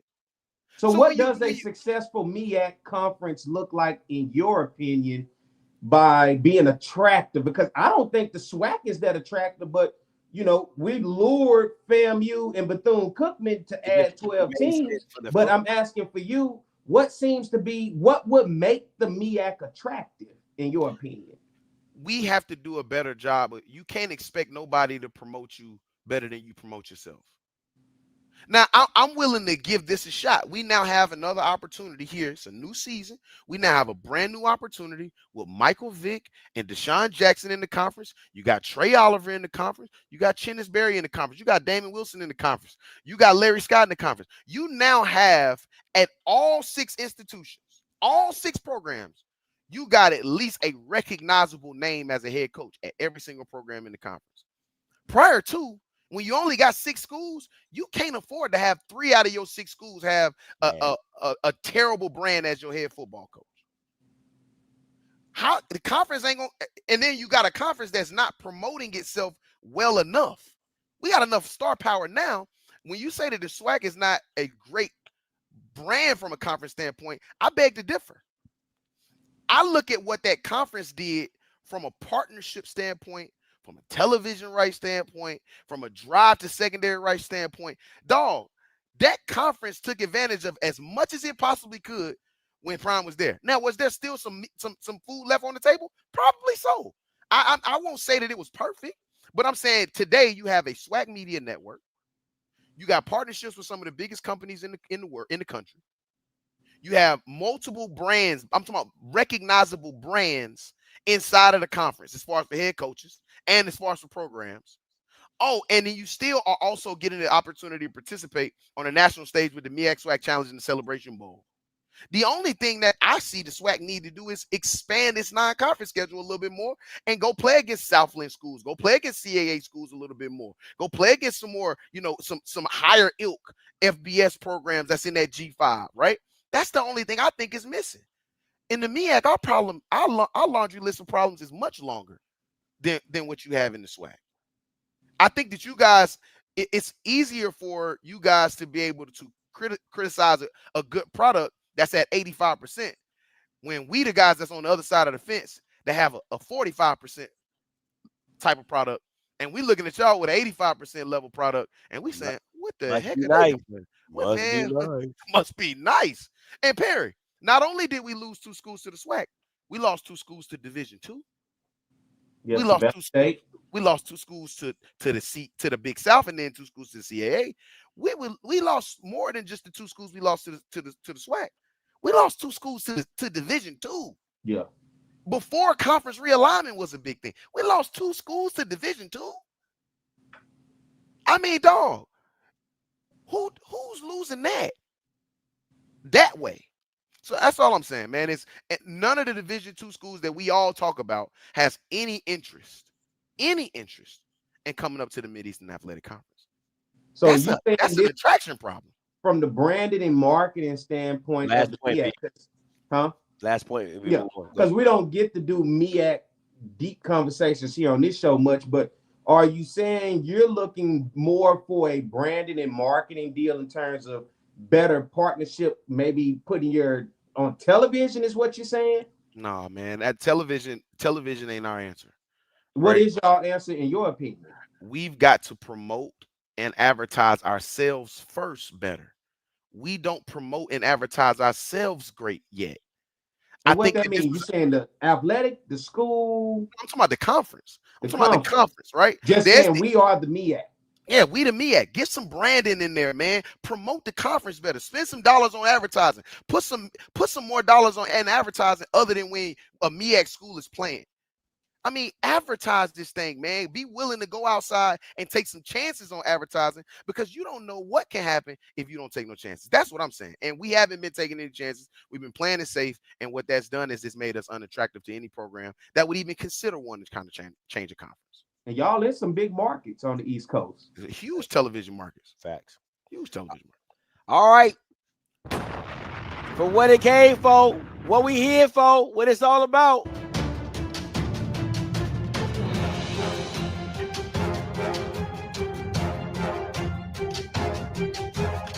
Man, I haven't hit that sound effect in quite some time. All right, listen. Hit me with the keys to the game. Since Josh is our special guest, I would love to hear him go first. Josh, keys to the game. We're gonna have to neutralize that grown man over there on that defensive line, Kelby Givens. We got to neutralize him. North Carolina Central has to do a better job. Has to do a phenomenal job. Now, this is an offensive line that has a great group of camaraderie. This group, everybody on this offensive line is back from last year on a top-tier offense that's back. But you're going to have to neutralize Kelby Givens. And that is a tall task. But that's the first key to the game if you're North Carolina Central. If you're Southern University, you're going to have to stop the run. You're going to have to stop the run. BJ Jones, who's a partner of us at HBCU Nightly Network, said on Sunday, on HBCU Nightly, he said in all of the games that Southern lost last season, there was one thing in particular that was uniform across the board, and that was that Southern could not stop the run. In every single loss, that Southern could not stop the run. So when you look at the keys to the game in this situation, it's gonna be who can run the ball efficiently and who can stop the ball. It's gonna be a physical component. But I will tell you, if Matt Leone figured this out early, Lord help us. Lord help him. Because what we've seen without a shadow of a doubt is when Matt Leone figures out a defense, the worst that it could possibly get. And the only loss that we had last year, North Carolina Central had last year in conference, which is against South Carolina State, took them a half to figure out that defense. South Carolina State was throwing some things at Matt Leone that we hadn't seen all season. God honest truth, right? Throwing some things at North Carolina Central in that offense that we hadn't seen. Combo coverages on the back end from the secondary, cutting one half, letting one half of the field be in man, letting the other half be in zone. Different fronts that we hadn't seen in a while. And honestly, it just took Matt Leone a half to figure it out. But once he figured it out, it became a ball game. The sooner Matt Leone figures out what Southern is trying to do, the sooner this game could possibly get out of hand. And on the same token, we gonna want to see. I don't believe that this game, regardless who ends up winning this game, I don't think that this is gonna be an indicator as to how either one of these teams end up finishing the season. I think this is gonna be a game that we just get to find out what type of squads we have earlier than everybody else. These are two teams who were one game away from making it to the Celebration Bowl last year. Both of these teams, one game away from making it to the Celebration Bowl last year. That's fair. So I think we just get a chance to find out what these teams look like earlier than everybody else in the country. Those are my keys to the game. All right, Pete, what's your keys to the game? My keys to the game, and when I look at, first of all, for starting with North Carolina Central, you're talking about a team who averaged 35 points a game last year. So offensively, when you bring in a quarterback that returns in Walker Harris and you have Matt Leone as your offensive coordinator, they are a team that can move the ball. They were first in rushing last year, and they were second in pass offense in the MEAC conference. And then defensively for them, I mean, they were at the top of the entire conference. To me, looking at this game, looking at Southern's defense compared to playing against this offense of North Carolina Central, it's going to almost remind me of the game of North Carolina Central when they played Morgan State last year. The final score was 16-7. It was a low-scoring game. Morgan State just didn't have the offense to go along with the great defensive play that they had. For me, looking on the other side for Southern, playing against a team that's defensively sound like North Carolina Central, Southern is going to have to get some offense going. If not, it may end up being a game like that, 16-7.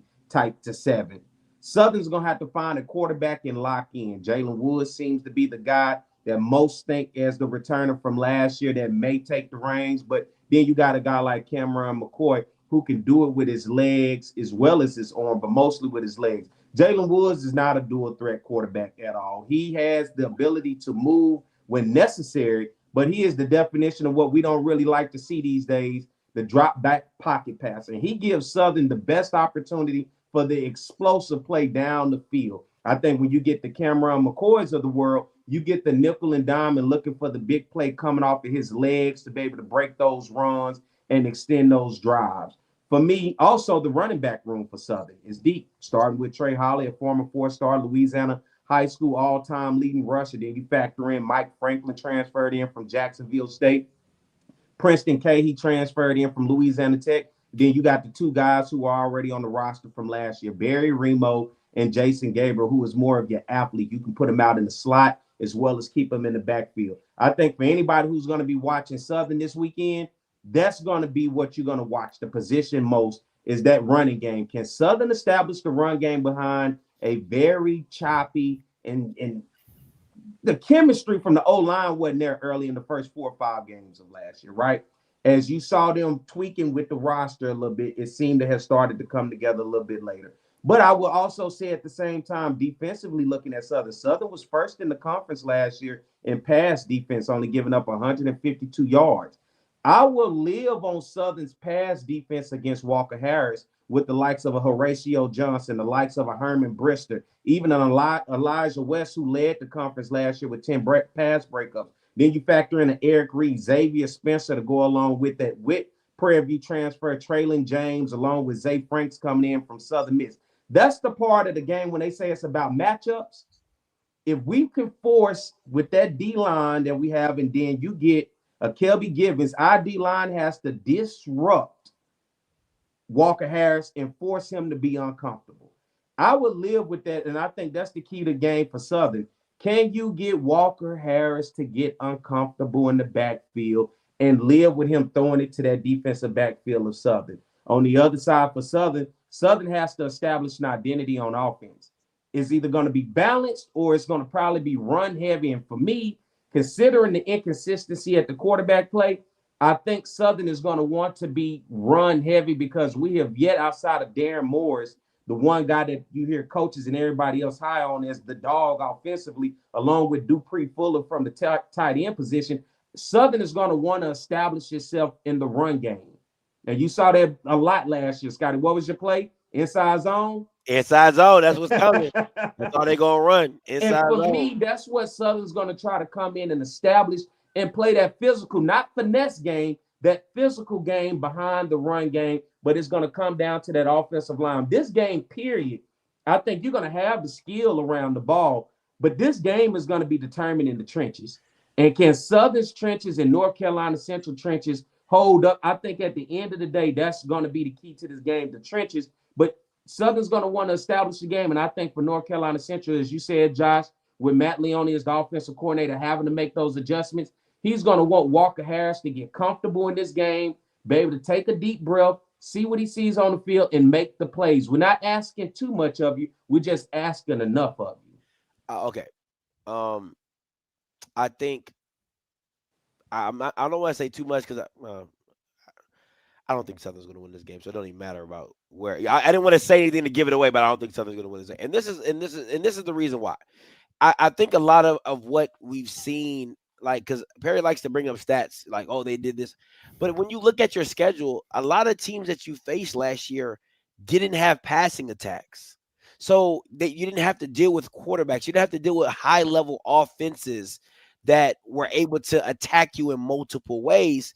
So you were able to play to a strength, which was stopping the run, and you had no problem in stopping the run. But you're saying, well, our pass defense was this, but I'm like, you didn't go against high-level passing offenses attack. So it's like, and then the one time that you went against a halfway decent with Nichols, they put 41 on you. They put 51 on you, right? So my issue is this. There's just too many unanswered questions by Southern. The quarterback situation. How good, because you say you play a power style football, but you really don't. Like, inside zone is not a power running play. Like, it's really not. It's like it's a find a hole and hit it. Inside zone left or inside zone right is find a hole and hit it. So that's not really a power. Like when you had Odoms, that was a power running attack. That downhill, we coming off tackle, lead. We just duo. We coming straight downhill. Inside zone is not that.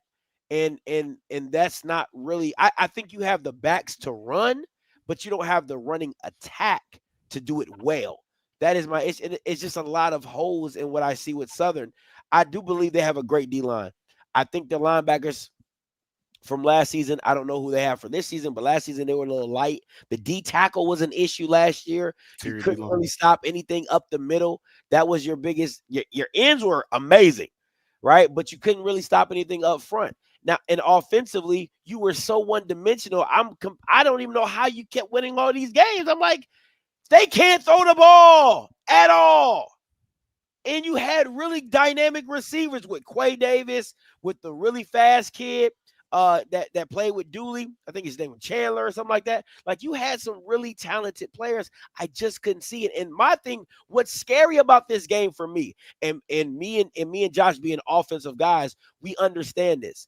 If you can go into your another season with the same quarterback, we're going to be able to do things that most teams cannot because they don't feel comfortable doing it in the first game of the season. But if I've known you for the last 2 or 3 years, we doing stuff that we always do because we know each other. So now we just calling signals. He like, hey, you see what I see? Okay, cool. And now we running stuff that you would really run game 5 or game 6. We can run it in game 1 because and you can make quicker adjustments because we understand each other. And that's the part where I think Southern's going to be a liability, is because it's like, if NCCU stops this, what can you pivot to?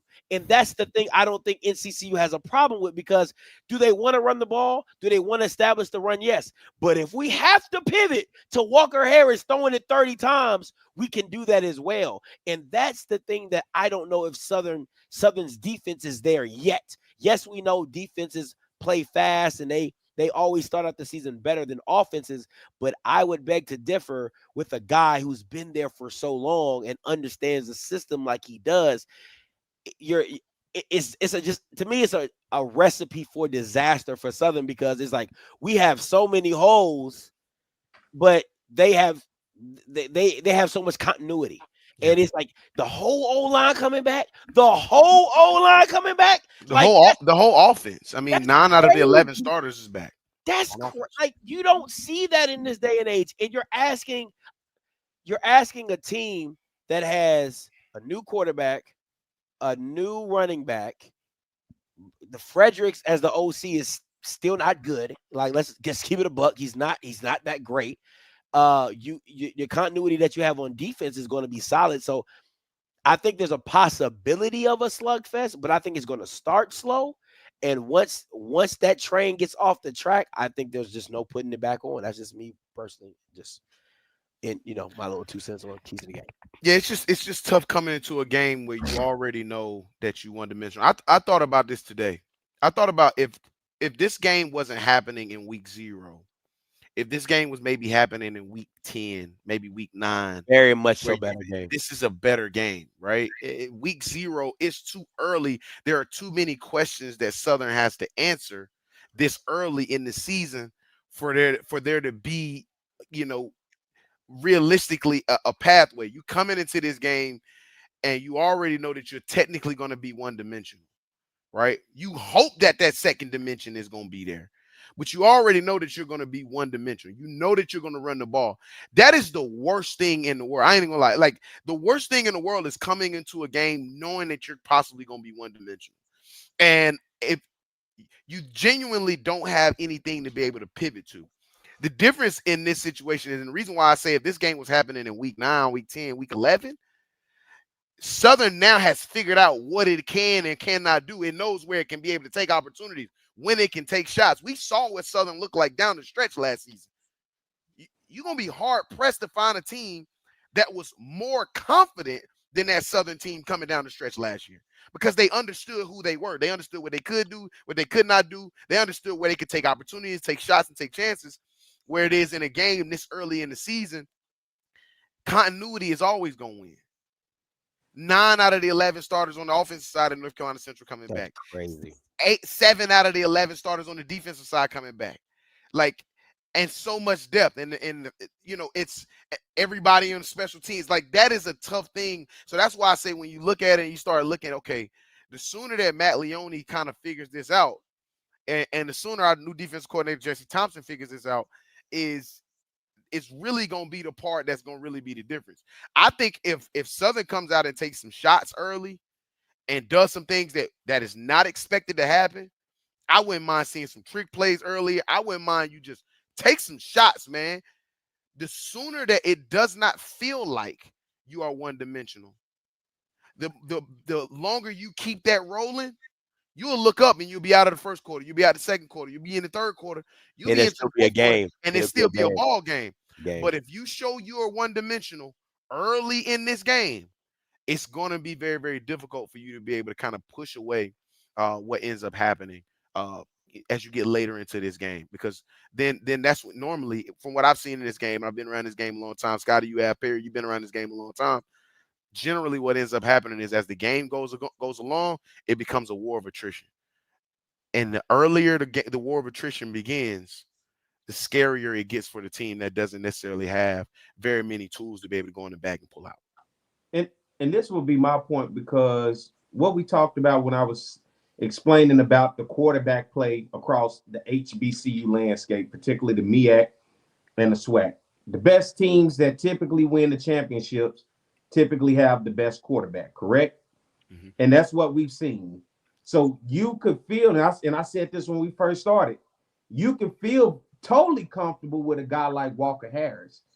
At the same time, I think this is a game that if we can see the emergence of Jalen Woods as the pocket passer that he can be, right? He didn't get all the snaps that he needed last year, but once he began to get the snaps, Southern then offense started to get those explosive plays down the field. And that's the name of the game, like you just said, taking those shots.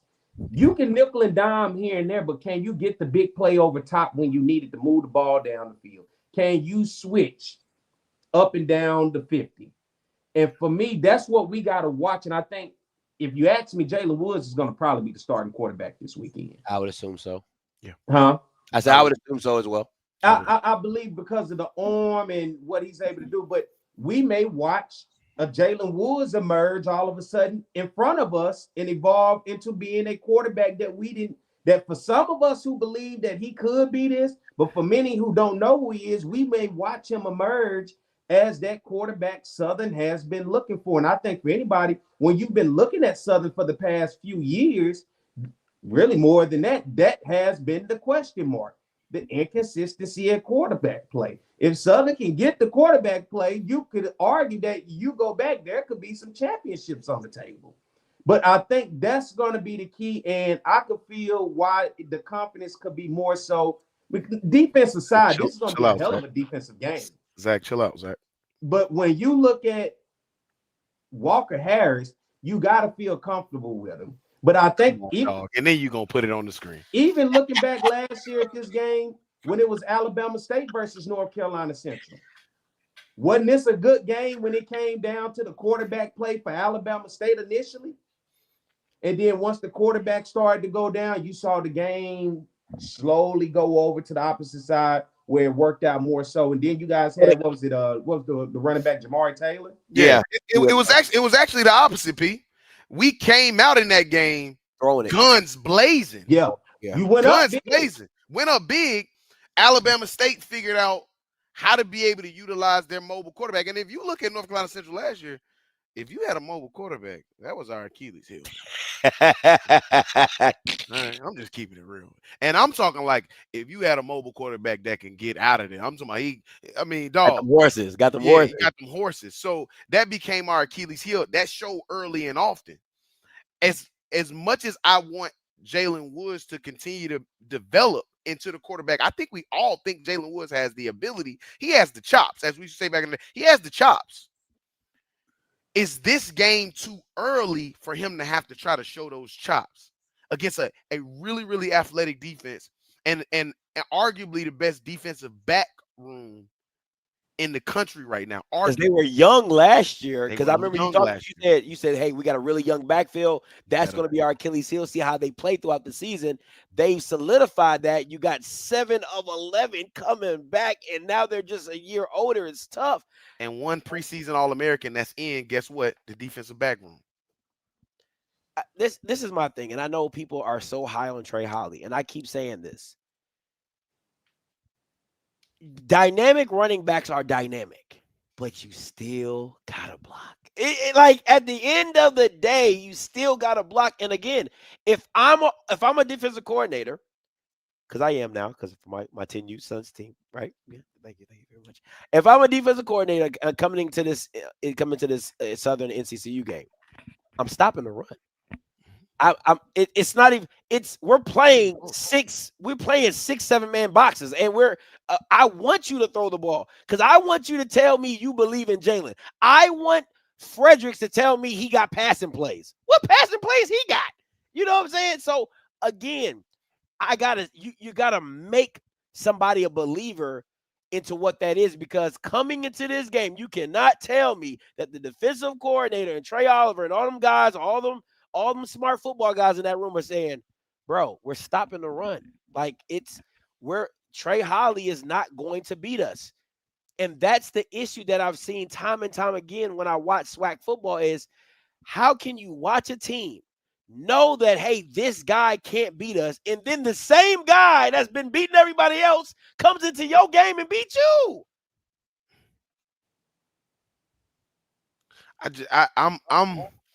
I don't know if Frederick. What year is this for him? Is this year 2 or 3 for him as OC? Year 2? Yep. You generally see offensive coordinators in year 2. They either make their biggest jump or they take their biggest laps, right? Like I said, man, I'm confident that this Southern team, as the season goes along, that Mark Frederick is going to figure this thing out. I'm confident that they are going to be very, very solid as they go down the stretch. I'm concerned that this game is too early. It's too early of a game. Now, at the same token, now Central ain't perfect. We got some things that we got to figure out. I just like going into this game figuring out what we need to figure out, because the things that we have as questions is something that I can live with. I can live with them going into this game with the questions we have. Let me say this to Lane. And you know, mistakes. Last year, Southern started the season out with McNeese State and moves out of the Southland.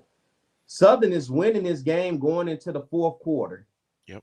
Special team miscues blew that game wide open for Southern. Yep. Block field goal, punt, snap goes over the punter head. Both plays set McNeese State up to win that game. Other than that, even with the struggles offensively, and that quarterback that they had just played for a national championship at Montana the year before at McNeese. Southern did everything they could to stifle them. It was Southern's own miscues in that game on special teams that really just blew that game in the opposite direction for McNeese. That's another thing, huh? And you got to count you missed opportunities in the red zone, throwing throwing a pick in the red zone and things like that. So, but even missing them, you still, without those miscues, got that game. And I think as you saw as the year went on, that's how Southern started to figure out to close out those close games. Southern cannot have those miscues, which you typically get from a team early in the year, like what Josh is saying. This is early. The bright lights, the big stage.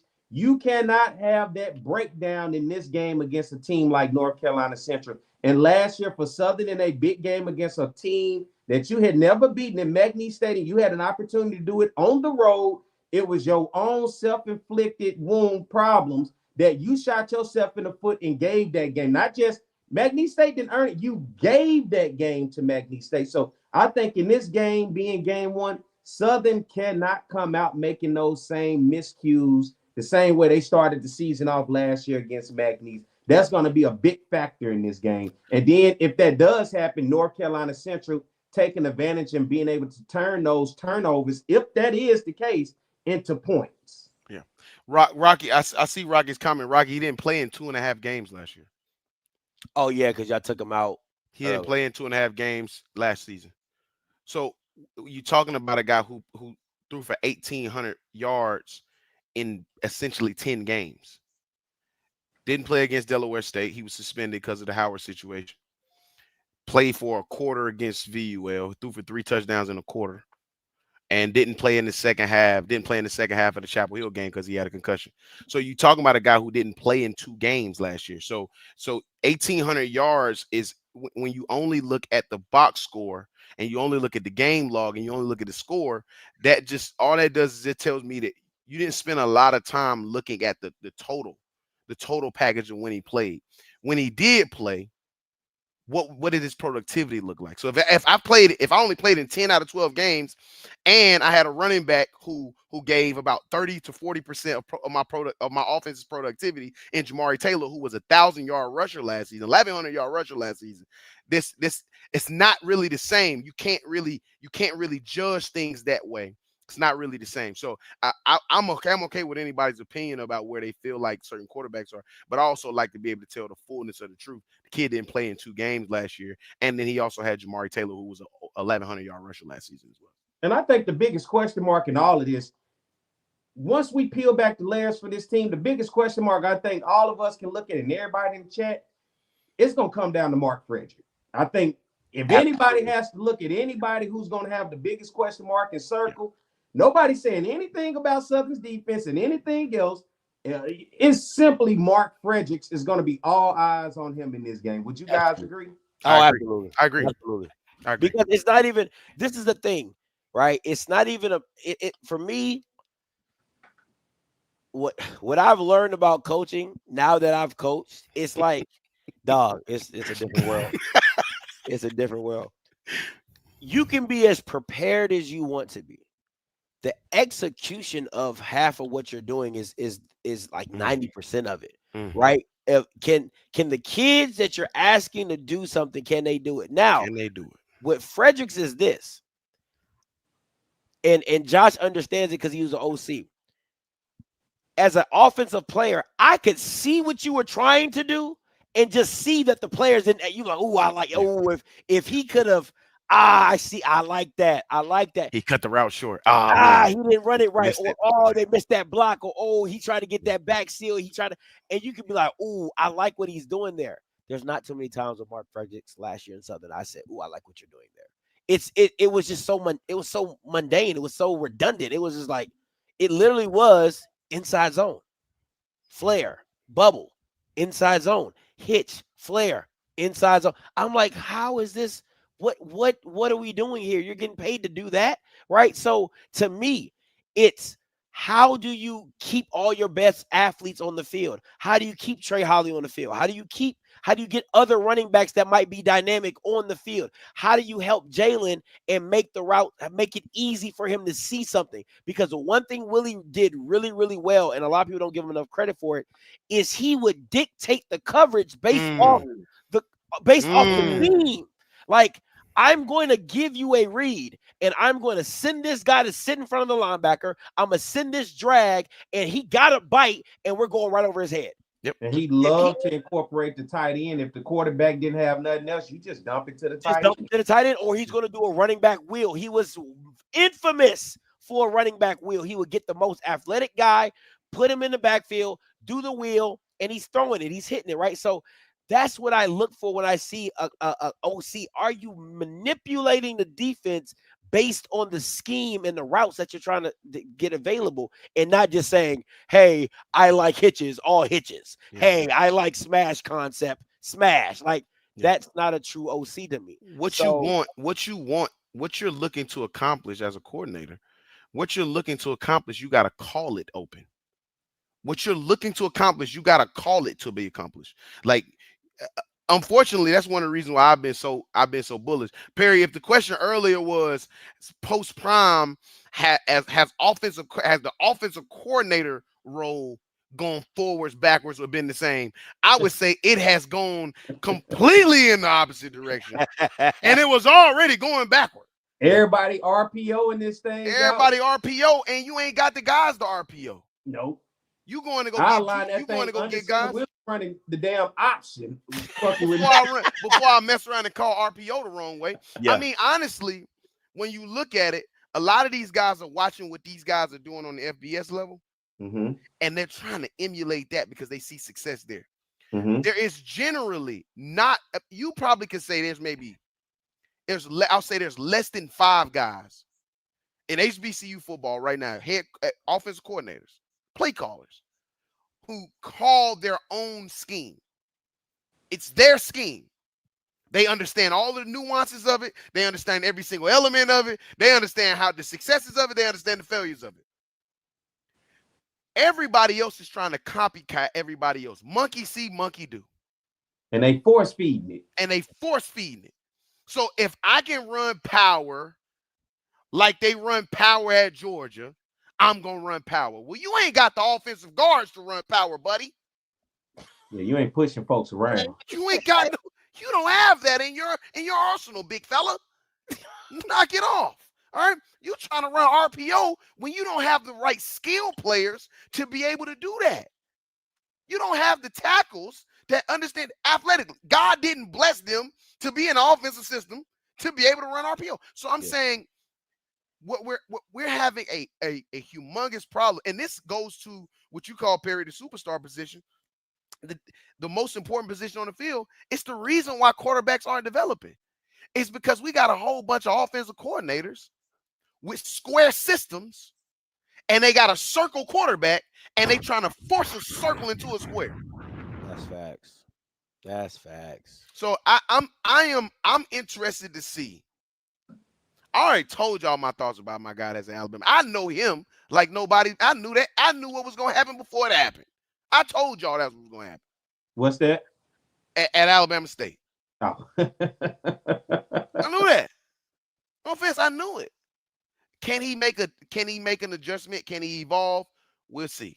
Hey, shit, we had Dooley, so what can I say? Yeah, true. Yeah. The ascot was my man was a little different. I'll just say that. But I'm just saying that we don't have the Willie Simmons. We don't have the Willie Simmons. It's the reason why TC Taylor is able to essentially have his way in the SWAC is because I've had a chance to see his scheme. I know that is genuinely and authentically that's his scheme. That's his scheme now. We talk about the Willie Simmons, then we throw TC. Would you say Connell Maynard was a decent offensive caller, calling plays, but he just couldn't have a defense? Yeah. Hell of an offensive coordinator. Like hell of an offensive coordinator. The staff was amazing. Like you can't knock the staff. Like, offensively, the staff was amazing. And I mean, when you got 2,000-yard wide receivers, like that's not light work. You know what I'm saying? Like that's some high level stuff. But again, it's a travesty. You see what Zach said right there? Trying to run spread offenses with Bashawn McCray. Yeah, we was tripping. That's a perfect example of that, right? Is trying to make a circle into a square. But to your question, P, Connell Maynard is a hell of an offensive mind. Hell of an offensive mind. I'm just not sure if he's a head coach. And not on the Division I level. He may be a doggone good head coach in the CIAA or in the SIC. I think he can mess around some championships, but I don't think he does. I like when people say this, but I hate when people say this because keeping it plain and simple doesn't mean what I think people think it means, right? Like it doesn't. Because it's almost a cardinal sin. Yeah, like if I keep it too simple, it's not creative enough. And I'm not asking. See, I'm not trying to get this deep. I'm really not. But it's like the complexity is asking a player to do something that they cannot do. That's the complexity in an offensive scheme. It's like, bro, you're asking a running back to run through the 2-hole when I'm $160 and you're gonna get me rocked. It's knowing your personnel. Knowing your personnel. Guys, he a north-south guy. You know, yeah. It's evaluating your personnel and putting your personnel in a position to be successful, instead of making them uncomfortable. P, this is the personnel you recruited. But because you recruited, it may be what I can get. I feel you on that. What I'm saying is, if I know I have a power scheme, and I know I got to go recruit running backs, I got to get a big guy. I got to get a big guy. I'm not going to get no 165-pound running back who got speed. No matter how much of a Swiss Army knife I think he's gonna be for me, he's not gonna be in no backfield. I won't be able to use him right because I don't know how to use a guy like that. I'm gonna mess around and get him hurt. What they used to say in the NFL, they would get guys and force a guy into the system more so than build around the guy to make him comfortable, and the system evolves to that guy. I think we still see that old style where it's my system. Yeah. You're going to have to get in it instead of me building around you. Does that make sense what I'm saying? Absolutely. It does. It makes perfect sense. So to me, it's like the thing about keeping it simple is stuff like this is what I think of keeping it simple is misdirection. That's keeping it simple, but I'm still doing things to make it easy for my players, right? And I think the Chicago Bears did it. Ben Johnson, I just absolutely love what he does. Oh, my God, man. He did a zone naked bootleg. Like, he did a zone naked bootleg under center, stretch play. And, oh, my God, naked bootleg had a drag. It was just him and Jesus. Like, he literally could have walked and handed the ball to the receiver. That's how open he is. Again, it's not a complex play, but if I keep you off balance and I show you the same thing enough times and you think you know what's coming. It's human nature. And I just do something off of it. That's what makes a great OC. A great OC is what Willie did, where he runs, he kept the MVP, he kept him on an arrow route or flat, whatever you want to call it, arrow flat. And at the last minute, he told him on the last drive, hey, turn it up into a wheel. They won't be expecting it. Again, it's simple, but I see it. I'm setting you up for it. And a lot of OCs don't have setup plays. That is my issue, is if I'm running a tunnel screen, I'm killing you with it. Boom. now I'm gonna fake the tunnel when I'm gonna throw the switch route. I'm playing on a good offensive coordinator. I remember hearing this when I would go to the Ohio State coaching clinic. The best offensive coordinators use a person's human nature against them. Not now, but 3 plays from now, 4 plays from now, a series from now. The thing that I think that Matt Leone does better than anything is he takes mental notes of everything. In this first series, we saw the end do this when we ran this. Come back to it a couple series later, do this. Oh, snap. That's his human nature. His human nature is to be aggressive right now and shoot up the field. Okay, well, I got something for that. I'm bringing something right back where he's going to be gone from. And I'm now going to take advantage of his human nature, right? Because football, I mean, dog, any reasonable offensive coordinator will understand that. My only thought is when I saw my man up top, Striker Docious, he said what he learned from this is that coaches need to rub elbows at conferences around the country. If your elbows is ashy, you don't need to be rubbing elbows with nobody. And you know what? Some of these OCs, they elbows is ashy. I think the interesting thing is what we just said about trying to emulate what you see on the bigger scale. Hey, go look at the successful NAIA D3 schools and D2 schools who has the less talent and finding creative ways to win games instead of trying to do what the big boys do because they have the talent pool, regardless if the transfer portal is wide open. They have the talent pool to bring that in. Go see what the little school is doing with the lesser talent and finding a way to be successful because those schemes that they running, a lot of times what you're seeing from those levels for success, you're not going to see on the FBS level from the big boys. Correct. Take an Arkansas Tech and Zach know what I'm talking about. Blue know what I'm talking about. Arkansas Tech in Arkansas. They don't option you to death. And I'm not talking about from the RPO. It's old school. It's run under center, and it's successful. It won them a national championship. Yeah, I think that could be very successful in this conference. But I think we go out of our way to make things overly complicated. And then I go back even talking about the offensive coordinator position. What has killed Morgan State the same way we've seen kill quarterback? Offense. Oh my God! It's offense in total. Jesus, which is why I think it's diabolical. Which is why I think it was diabolical for y'all to have given that young man offensive player of the year. That was diabolical. To a team that is offensively inept is crazy to me. I thought that was crazy. What does North Dakota State do when you play them? How they gonna line up on you? Dog, 3 tight ends, 3 tights overload, 2 tackles. It's overload. They don't care. Dog, you can't play 4 quarters of somebody smash you in your mouth like that. Dog, I don't care what kind of DBs you got. Dog, we don't care what kind of DBs you got. They turn it tight ends and tackles. Okay, they said, listen, we don't need all that. We come down here, play on this line, all right, and let's put your hand in the dirt. We gonna see what your depth look like because 4 quarters of that, you gonna punch you in the mouth. Keep punching you in the mouth. And then they got them big white boys running the rock right behind them, big brawling. All right, so it's crazy. But let's get to these predictions. I know it's a late night. Josh got a newborn. We got shut it down. Predictions. Oh, goddamn. Perry. That's for me. That's your boy. Hey, play that joint again. Oh, goddamn. Not Uncle Willie's son. You Uncle Willie's son.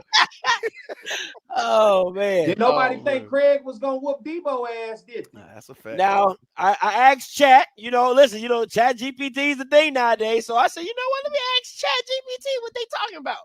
So Chat says, considering NCCU's balanced dominance last season on both ends of the ball, their high preseason ranking and recent success under Coach Oliver, they appear well prepared for the challenge. Southern's unbeaten record in the kickoff and top standing in the SWAC makes them no slouches, but momentum and recent form leans slightly in NCCU's favor. Forecasted outcome: NCCU Eagles win over Southern, potentially by a margin or similar to that predicted, roughly 37-24, setting the tone for a standing 2025 campaign. That is from Chat GPT. I think I'm gonna do that every game. I appreciate you, Chad.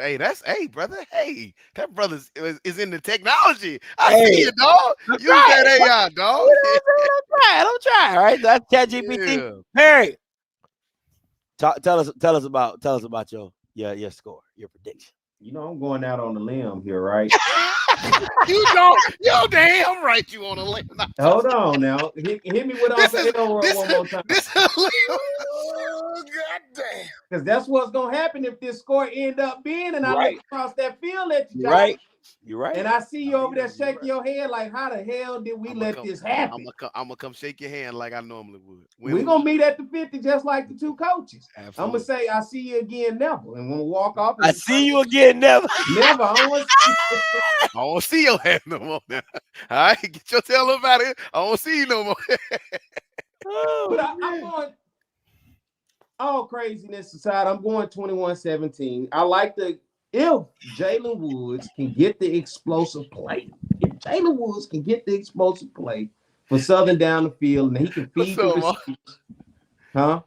Oh, my fault. My dude just heard me. She heard it. She heard that you had put this craziness up here on the screen. She said, I had to come out here and see what this was all about. Tell him, come on, it's 21-17 Jaguars, baby. We're going to play do what you want to at the end of the game when I come out this. But I like this game. I think defensively, we're going to have it low. I think it's going to come down 21-17. Central, I believe, is going to go up. Southern find their way back into the game. And you kick that field goal, and I think we score late. I think it's going to be 17-14, and we find a way to get to score late. Now, one thing, close games was our thing last year. I think we find a way to score late, and the defense holds up against you guys, and we sneak out of there with one. Okay. All right, I'm going next. Josh, you're the guest. You can go last. Listen, I don't have much faith in the Southern offense. I think I think it starts off rugged. I think it's like a 10-10, just it slowly matriculates, but I think that train gets rolling and it's just no stopping it. So for me, I got it 28-10. I've been seeing a lot of high scores in the chat, 45-30. I'm like, I don't know.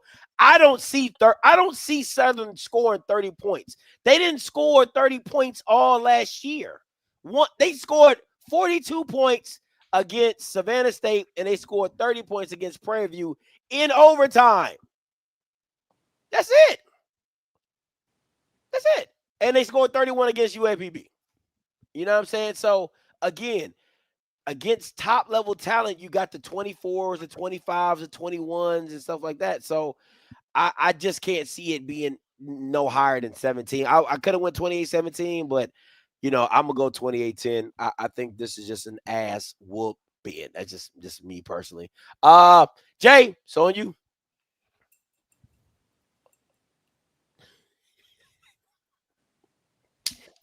Is that the Perry Ellis belt? It's the Perry Ellis belt. This is one of the ones I got on this. It's one of the ones I got on the special. Perry Ellis belts ain't meant to whoop kids' ass. Yeah, you don't whoop ass with Perry Ellis belts. They can't. Yeah. Well, listen, it ain't meant to whoop kids' tail, but it's certainly meant to whoop some Jags' ass. But I'm gonna keep it real. All right. So in this case, man, you know what? Shout out to my brother BJ Jones, man. I love that brother. And I think everybody else will say this. I was looking at this and I said, you know what? What's the actual number that we look at to say whether or not Southern is competitive in a game or not? And the number is 20 and under. It's going to be a race to them to get to 20. I'm being honest.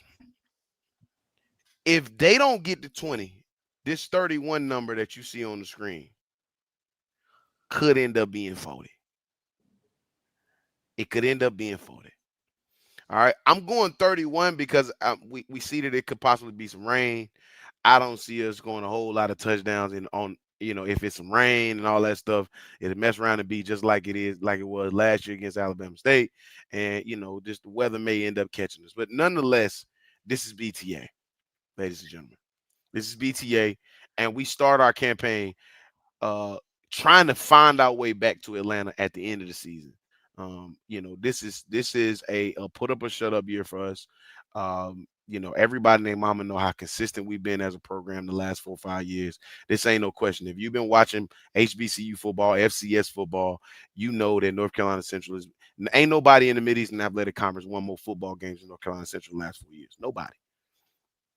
Ain't but 2 teams in all of HBCU football that have won more games or just as many football games as North Carolina Central in the last 4 years. And that's Jackson State and that's Florida A&M. All right. Ain't been but 2 schools in all of HBCU football that have won more football games. Perennial FCS top 25 team. It's time for us to put ourselves back where we know we're supposed to be at. And it starts in Atlanta. And only time will tell if it finishes. I like how you did that. I like it. I like it. That's been a curse. That's been a curse lately, just that whole saying. I like how you did that right there. John Grant, we want that trophy in Baton Rouge, baby. We want to keep the streak going. We undefeated, John Grant. We trying to keep that. We trying to bring that trophy on back. That's all I'm looking at. We want that trophy in Baton Rouge. Yeah, you know, streaks only really good for toilet paper. You know, I guess so, huh? We're gonna try to keep it alive. streaks only good for toilet paper. I'm just kidding. Hey, I think it's gonna be a good game, though. At the end of the day, when you coming down, you gonna be at the game? I'll be there Thursday, of course. No, Absolutely. I'll be there Thursday as well. Listen, Hey, Scotty, tell my dog, man. Come on now. You know, saying don't nobody be. You know, Mike Reed don't go to game. This ain't Mike Reed. You be like, Mike Reed don't go to game. This Bama, he go to all to get California. He be there, okay? Yeah. He be. So if you ever play NCCU, trust me, you're going to see Josh on the side. On the television screen, like it's there for records. That is a walking mascot. Yeah, he the Gilly. He the Gilly of the Eagles. You know what I'm saying? Like he just out there. God, dog. Championship rings. Gilly ain't played no football now. Cam I play football now. I played and coached now. I'm a little bit better than Gilly, but I get what you're saying. Guess what? I'll be there as well. I don't miss no games either. So I see you on the sideline, my nigga. That's all I got. Hey, I did go to Valley Cal. You asked if I was down to Itabena with that crazy looking grass y'all had down there. And but I also went up to Indianapolis where nobody was. Nobody up there. I went up there for that too. 45-3. The way FAMU couldn't do it. Wow. I got some. Hey, you got to bring me back on this show when it's time for us to play against FAMU. You got to bring me back on here when it's time for us to play against FAMU. Perry, will you have me, brother? Will you have me back on the show, dog? Of course. I'm still waiting on the invite to join you on your cast. Anytime you want, dog. Anytime they're gonna have you in a little square always. You know, listen, you got to make a concerted decision now. Perry, you need to make a serious decision now. Do you want to be a small box on the screen full of 10? Or would you like to be just side by side on another day of the week? All right, Sunday I know how to make my presence felt. I ain't okay. My man, there it is. I know how to make my presence felt now. Come on now. Scotty don't even come on the show no more. Like when they was on Twitter, I'm in there all day long. I'm sitting there, I'm cooling.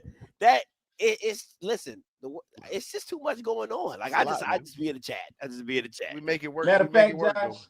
Invitation, you want to be you can come on my radio show this week. Oh, dog. I already been on your radio show before. I know, but now we got a game against each other. Oh, yeah, good point. Yeah, we was just talking about some other shit then. Now we got to talk about deep shit. We got to talk about my only ask is you just anything, y'all colors is a little too close to some colors that I can't stand to look at. Right, y'all a little bit, a whole lot shade of lighter. Man, you can't a whole lot shade of lighter. You can't ask Perry to change. They got so many blues. Long as you don't ask me, long as you don't ask me nothing about that school in Greensboro. They ain't got nothing to do with this conversation. They irrelevant. I'll talk to you about UAPB before I talk to you about it. My man, that's what I'm talking about. My man. That's crazy work. He said, I'll talk to you about UAPB before I talk to you. There's only one person that ever likes to talk about A&T. A&T, boy. Oh, my God. Yeah. It's amazing. The call line might not be open. He would have called man. You open the call lines for like 5 minutes or something? Let me see. Let me see if anybody calls in. Nobody's on the call line right now. You are the only participant in the conference. Maybe they didn't know. Okay. All participants are muted. Yeah, it's late anyway. But Jay, let everybody know where they can catch you at, man. Appreciate you for joining as always, man.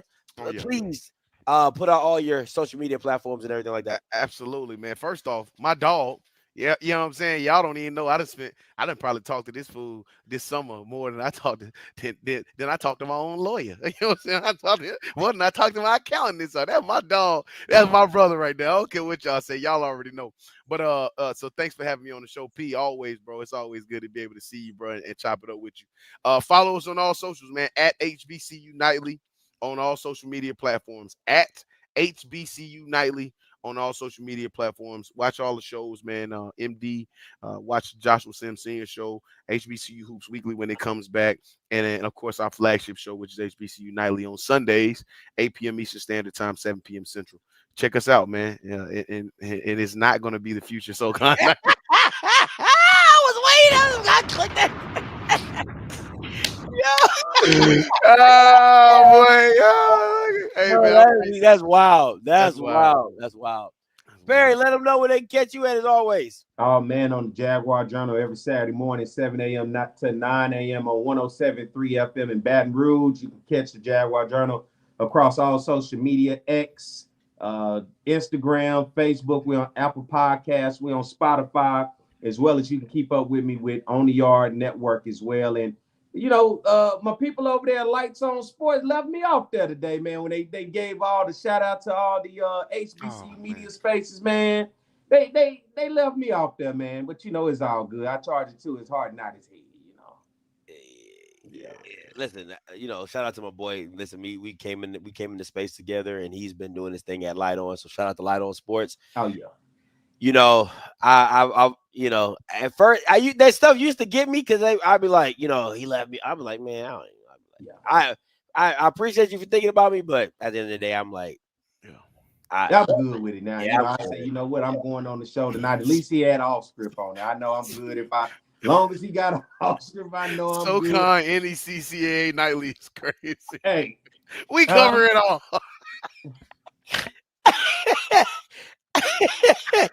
Hey, listen. Hey, well, y'all was crazy, bro. Before I get up out of here, shout out to my man, Mr. Gregory Gardner, man. His daughter is part of the Wilberforce gymnastics team. Shout out to you guys. Shout out to you lovely ladies, man. You guys keep doing your thing, and we need some more HBCUs with women's gymnastics. So I'll definitely be in attendance if they have some women's gymnastics. Josh, what's y'all host hotel, man? I don't know, man. I stay at the same hotel every time I come to Atlanta, man. I stay out. I'm saying about host hotel. I mean alumni event. I don't know, man. I be staying out the way, man, because you know you get to them alumni events and you be there. You be trying to get in there for 30 minutes to an hour turning 3 hours, 5 hours. Oh, you might need to come kick it with the Jaguars so we can show you. It ain't what y'all probably. I ain't doing that. I ain't doing that either. Events. You need to come kick it with us. Come on over to the Marriott with me, baby. Let me show you a good time with the Jaguars. I'm good. I'm good, baby. I'm good, baby. If I was in Atlanta, what's Sam? I'm good, baby. Hey, I'm come good. have a good time with the Jaguars. Hey, love. I'm good, love. You know what I'm saying? That's how y'all said. Man, they mess around and catch me on a picture, and I'm out there with Sullivan, man. It'll be over, man. No, I'm good, baby. I can't do that, baby. But yeah. Hey, you can come hang out with us, man. I'm coming down. I told BJ though, on my bucket list, it's Southern Homecoming. I ain't been to a Southern Homecoming. What you waiting on this year? This is a perfect one this year. It's on my bucket list now. We got Prairie View this year. That game might be I might go to that one because I want to see all that hype. Never mind, it's okay. We'll say that for another day. Yeah, but at the end of the day, it's all right. I mean, like my man Dr. Umar say, Southern University forever, Prairie View never. I ain't never heard him say that. Yo, y'all stupid, man. Listen, guys, I appreciate my boy Jay, for coming in, man. I can't thank you enough for stopping by. Want to also thank John Grant for stopping by as well. And as always, listen, until next time, you know what I'm going to do. I'm going to holler. God bless.